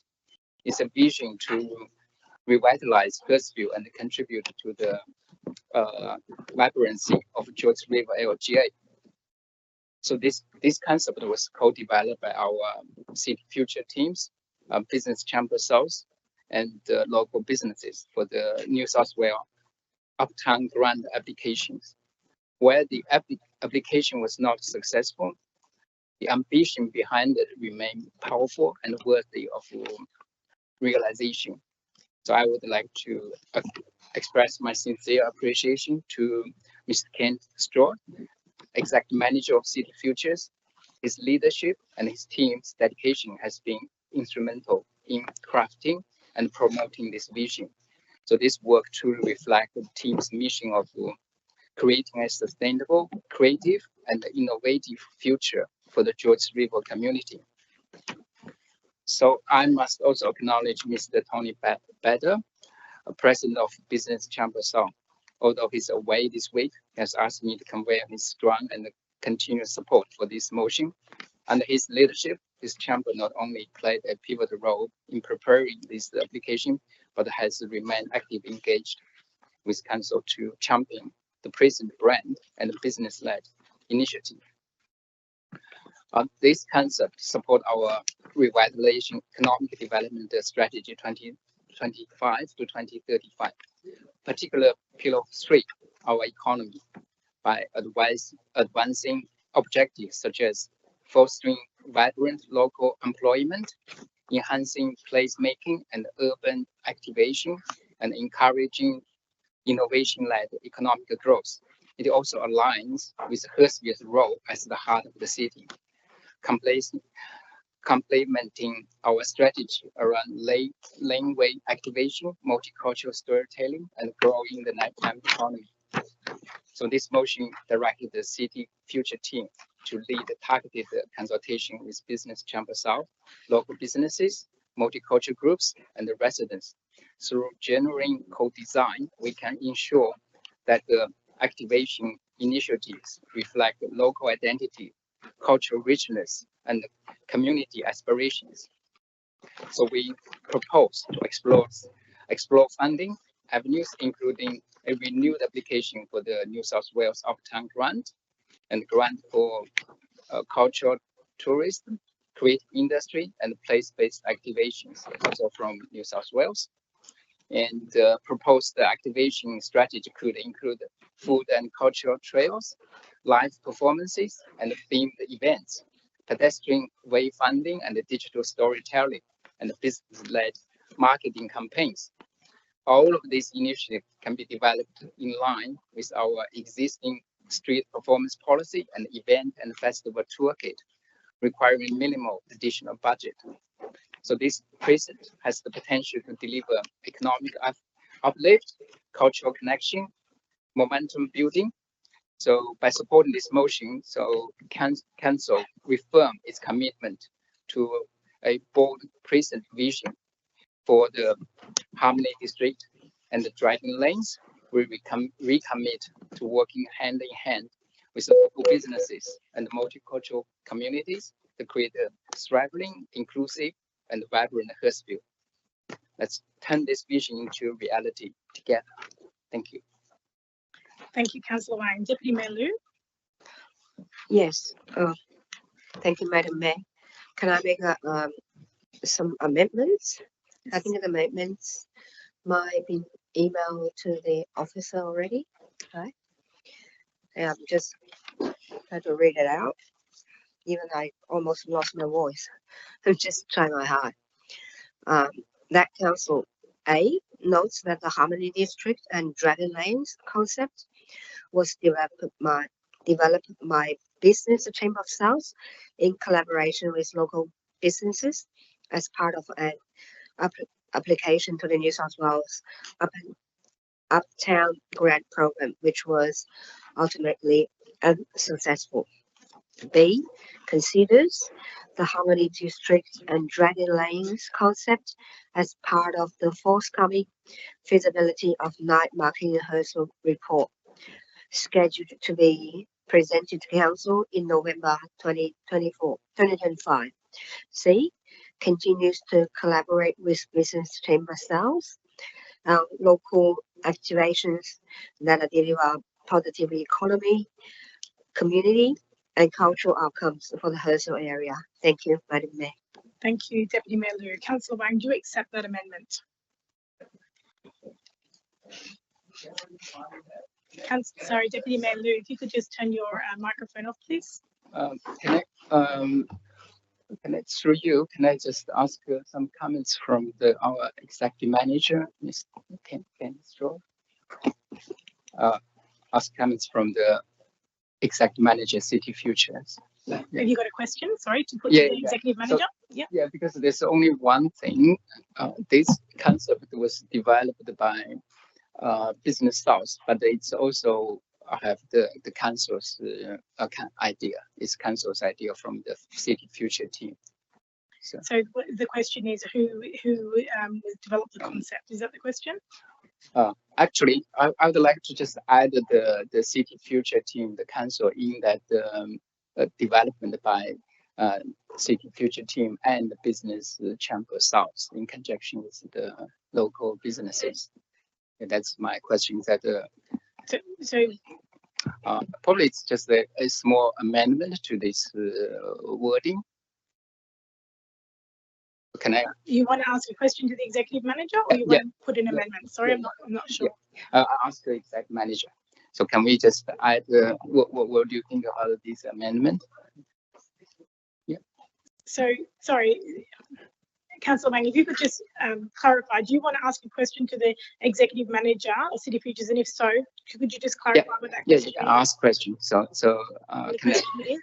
So I just want to, what do you think about this amendment? And can we add this City Future to this concept development? So the executive manager can't comment on whether to add the wording to the amendment. That would be a question to Councillor Liu, but you can ask a question to the executive manager. Okay, the question to executive manager is, this concept, is that co-developed by the City Future Team and the Business Chamber South and the business community? Question to the executive manager of City Futures. Thank you, Councillor Wang. Through you, Madam Mayor. The concept was led by Business Chamber South. Certainly the City Futures team supported the application.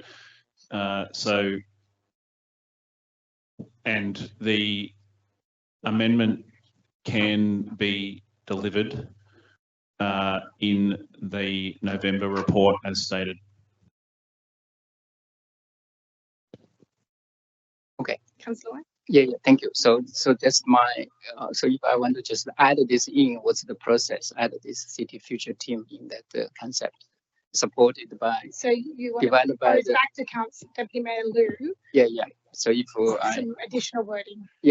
actual wording say, okay, developed by Business Chamber South, supported by Council City Future Team. I just want to add that one. Is that the Can I propose we just say notes the Harmony District in Dragonlands concept was developed by Business Chambers South in collaboration with local businesses and council as part of, so we just add the word and council, local businesses and council as part of an application. Does that satisfy? You, Deputy Mayor Liu, are you happy with the addition of the word and council? Yeah, I think that's. So it will read, notes the Harmony District in Dragonlands concept was developed by Business Chamber South in collaboration with local businesses and council as part of an application to the New South Wales Optimal Grants Program, which was ultimately unsuccessful. Deputy Mayor Liu, you propose that amendment? Yes. I can't see the wording, so can I have a look at?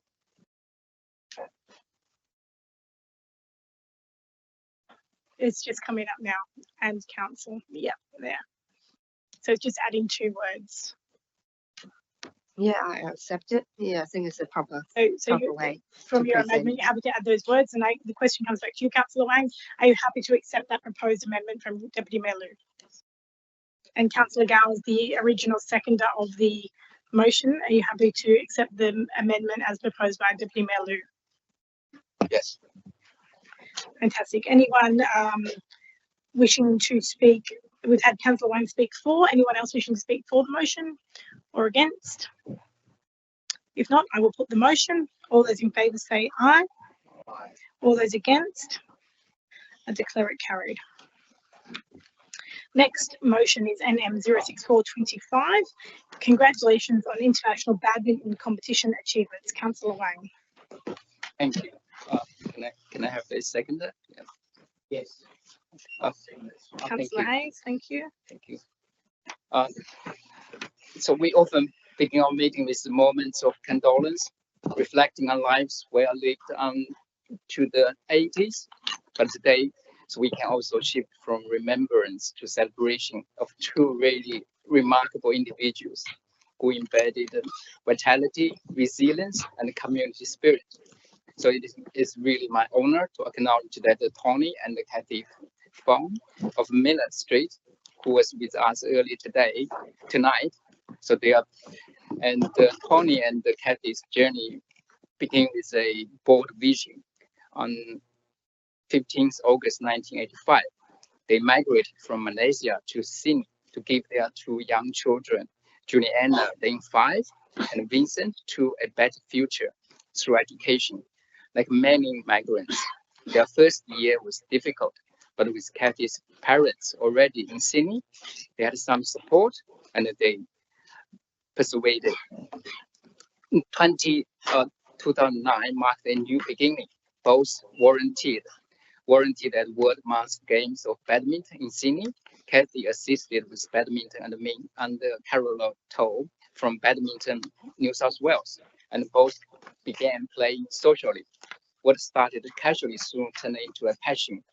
Tony excelled, winning medals in men's doubles and team events and World Master Games of Badminton in Torino, Auckland, and this year in 2025 in Taipei, where at the 84 he won gold in the 80+ men's double category. Kathy, once a beginner, found her rhythm too. In 2017 Auckland, she won silver in singles, bronze in mixed doubles, and gold in the team event. So this year, the couple also won gold together in the husband and wife category at the 53rd World Morning Cup in Taiwan. So this story is not just about winning medals, it's about the living with purpose, staying active, and embracing every stage of life with possibility. Through this motion, I propose the council formally congratulate Tony and Kathy Fong. I also ask that the mayor send them an official letter of recognition on behalf of our community. So this story aligns with the WHO's principle of healthy aging, supporting physical, mental, and social well-being. So locally, it reflects the goals of our own seniors festival and the health programs across Georges River area. So even today, Tony and Kathy continue playing every Monday at Hurstville Aquatic Center from 10:30 to 12:30. It's a small social group, and you are all welcome to join. And in recognizing Tony and Kathy tonight, we honor more than sporting success. We celebrate their perseverance, community values, and the reminder that healthy, vibrant aging is not only possible, but joyful. Thank you for your support. Thank you, Councillor Wang. Councillor Hayes, do you wish to speak for this motion? Reserve. No problems. Anybody wishing to speak against? If not, I'll put the motion. All those in favour say aye. All those against, declare it carried. We move to questions with notice. Now, councillors, as a reminder, for a question with notice, you're permitted to ask a subsequent question during the meeting. This is an opportunity to ask a question only, no preamble or additional context. Please keep it concise and direct, and staff may take your question on notice, and if they do, it will be answered in writing in the agenda of the next council business paper as a question with no notice. So the first question with notice is QWN 01925, Merv Lynch Reserve on leash dog park compliance issues. Are there any further questions? No, thank you. Next is QWN 02025, New South Wales Government's low and mid-rise housing policy. Any further questions? No, thank you. Next is QWN 02125, ENV 01025, Moomba to Sydney ethane MSC pipeline hazard analysis. Any further questions? No, thank you. Next is QWN 02225, overland flow floodplain risk management study and plan for the Hurstville, Mortdale and Pincus Wood catchments. Any further questions? No, thank you. I had a question, sorry. Councillor Jamieson. I'm not quite sure which part it is, but one of the speakers said that they were understanding that there was that the New South Wales government has approved a property to a high-rise property in the area that's considered flood, which is against what we're doing. I think there was a reference to a planning proposal. Is that what it was? Like, is that correct or not? I think the speaker in the public forum made a reference that a planning proposal was approved today. Is that what you're referring to? And would you just like to seek comment from the director if there's any awareness of that? Through you, Madam Mayor. The plan proposal at 407 to 511 King George's Road, Beverly Hills, subject to rezoning review at the moment. The decision that, as I understand it, is that it's going to go down a different rezoning pathway. So essentially that there's a delay with the Department of Planning Authority, I think it's the Sydney North Region Planning Panel, and it's going through a different rezoning process. So the Speaker said green light, that's not technically correct to any extent. It's going to a different pathway. That was alerted, I think, late Friday, and councillors will receive a councillor information bulletin just explaining what that means in terms of the planning process. Thank you. Next is a question with notice 02325, project at intersection Carrington Avenue and Warwick Street. Any further questions, Deputy Mayor? No. I have a couple, but I think I've already forecast this with council. Just 1 minute. I just wanted to follow up and use this opportunity to highlight the concerns of the residents. We would like, I understand that there is, it's been decided that it isn't feasible, the site isn't feasible for a roundabout, but if council could provide details and reports of any investigations, including diagrams, identifying the services that may need to be relocated. I know that directors have informed me that there were some other speed and traffic control measures, such as radar speed signs, speed bumps. Can we please get some detail on the progress of those options? And finally, I understand that this project was budgeted this year, so can I ask what happens to that allocated money? Thank you. The question for the director. Are you going to take them? Yep. Through you, Madam Mayor, Councillor Pun will take those questions on notice. We did receive those over the weekend, and the team are working on the responses for you, so they'll be published in the next council meeting. Well, thank you. I just wanted to further say that the residents are eager to hear any news and look forward to communication. I think that's the key here again, that they're just looking to hear an update on what's going on. It's been some time, and I know that there was a serious accident which involved a death in the past, and we should recognise that and underscore the urgency and the importance of this intersection. Thank you. Thank you, Councillor Pun. Next is question with notice 02425, developer contributions. Councillor Gow or any other councillors, any questions? Any further questions? Not at this very stage, Madam Mayor. Thank you. Next is question with notice 02525, sewage overflows into Dairy Creek, Limekiln Bay, wetlands and Georges River. Thank you. No further questions. Thank you. Question with notice 02625, program to upgrade bus stops across the LGA. Any further questions? Not at this exact stage, Madam Mayor. Wonderful. Questions with no notice, QWN 00525. Further questions asked at the 23rd of June 2025 council meeting with regards to question with no notice 00225, flood study Beverly Hills. Any further questions? No, thank you. Question with no notice 00625. Questions with no notice asked at the June council meeting with regards to notice of motion 04225, Carlton South Public Schools safety and traffic improvements on Eagle Street and surrounding areas. No further questions.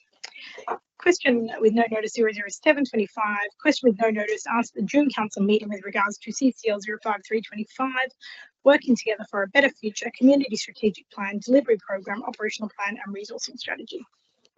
No further questions. That takes us to the end of our questions with notice, and we will soon be moving into a closed confidential session. But councillors, before I do that, I just wanted to make a special acknowledgement of Kathy McMahon, our Manager of Strategic Placemaking, who's made an extraordinary contribution to local government and to our community. Kathy McMahon, as I said, Manager of Strategic Planning, she finished up with Georges River Council last week after an incredible 40 years of service to enjoy a well-earned retirement. Kathy's experience, knowledge and leadership have left a lasting mark on our organisation. She was someone who never sugarcoated things. She told it to you straight. and you always knew you could trust her judgment and what she told you. You had confidence in knowing her advice was always on the mark. And when Kathy gave you advice, you knew it was honest, well informed, and always came from a genuine commitment to our community. And I know Kathy is not one to seek the limelight and the spotlight, and she certainly didn't want a fuss made of her retirement. But after 4 decades of dedicated public service, it would be remiss of us not to acknowledge her immense contribution. So on behalf of Georges River Council, thank you, Kathy. Thank you for everything. A special thank you in particular for your efforts to save our biodiverse areas, protect our heritage, and address the housing crisis. And we wish you all the very best in your retirement, and it is truly a well-earned break. I'd now like to invite any other councillors who may wish to say a few words. Councillor Marnie. Thank you, Madam Mayor. I was genuinely devastated to learn that Ms. McMahon has resigned. It was a pleasure to work with Kathy since I joined council, and for several years before that, from a resident's perspective. She was always diligent, courteous, and willing to share her knowledge in layman's terms so that members of the public and myself could readily understand very complex matters. I appreciate the huge amount of effort and expertise which she put into so many intricate issues, particularly those involving several planning proposals such as Mortdale and the Fortress and Protection Area, plans of management, the low and mid-rise housing policy, and Glenleigh. The community and environment will definitely benefit from the time Kathy spent at council, and I wish her sincere best wishes for the future. Thank you. Thank you, Councillor Marnie. Any other councillors? Councillor Lansbury. Thanks, Madam Mayor. I would just like to add some words to that. I mean, I've worked with Kathy since the inception of Georges River Council, and she was always someone that you could rely on for comprehensive advice. As you say, it wasn't ever sugar-coated, but she also helped steer us through some pretty tricky situations. We had Mortdale Master Plan and the different iterations of that, Beverly Hills Master Plan, along with many other strategic planning matters. We also had, you know, our planning proposal for the applying for the exemption for the low and medium rise housing policy. Kathy had, because of her 40 years experience, knew what she was talking about. She always did give you a straight answer, and she was always good for advice on the best way forward. So, you know, I think she will be very much missed from this organisation, but she's certainly earned her right for a lovely retirement. Thank you, Councillor Lansbury. If there's no other people wishing to speak, at this time of the meeting, we will, at this stage of the meeting, with the time being 10:39 p.m, I will call for I hereby advise that the meeting will move into a confidential closed session to allow consideration of a matter in closed session in accordance with Section 10A of the Local Government Act 1993. This action is being taken to allow discussion of the following items: CCL 034A 25, review of the performance of the General Manager. The procedure to move into the closed session is that accordingly members of the press and public are excluded from the closed session, and access to the correspondence and reports relating to the items considered during the course of the closed session will be withheld. Good evening, Glenn. We ask the General Manager, Mr. Tuxford, whether any representations have been received from the public that the items should not be discussed in closed session. Through you, Madam Mayor, no, I have had no representation from the general public. Thank you. We'll ask the members of the public gallery, which I don't think there's any left, if they have any objections on the reasons for moving into a confidential closed session. And I will call for, we need a procedural motion to move into a closed session. So I'll call for a mover and a seconder. Councillor Marnie has moved it. Deputy Mayor Lou has seconded it. The motion is the procedural motion that in accordance with Section 10A, Clause 2 of the Local Government Act 1993, Council enter into a closed session to discuss the item. For the members of the public and the press, live streaming will cease and resume following the confidential session of Council. Once the items are addressed, the meeting will reopen to the public and the recommendations from the closed session will be confirmed. We will then deal with the remaining items on the agenda if there are any remaining items. See you later.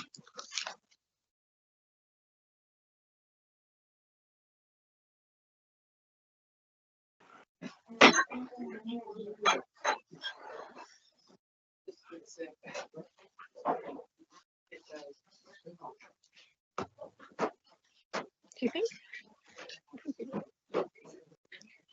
I don't know. I can close the meeting now.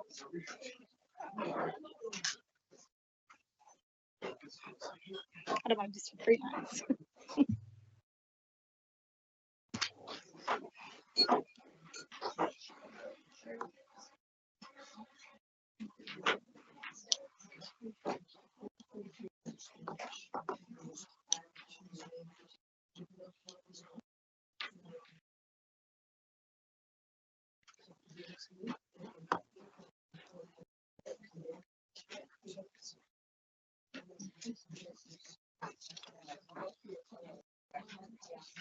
Yeah, I think we're live, aren't we? Yeah.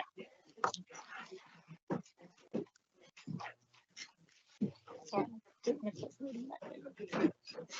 Okay, if we can please display any recommendations of the closed confidential session on the screen. And I will call for a motion to confirm the recommendations from the closed session. Councillor Dmowski has moved that. Councillor Lansbury has seconded that. The motion being that the recommendations for the items considered in closed session in relation to CCL 034A25 be received and noted as a resolution of council without any alteration or amendment thereto. It's up on the screen. And councillors, there be no further business on the agenda. I declare this meeting closed at 10:49 p.m. Thank you, councillors, for your attendance tonight, and well done.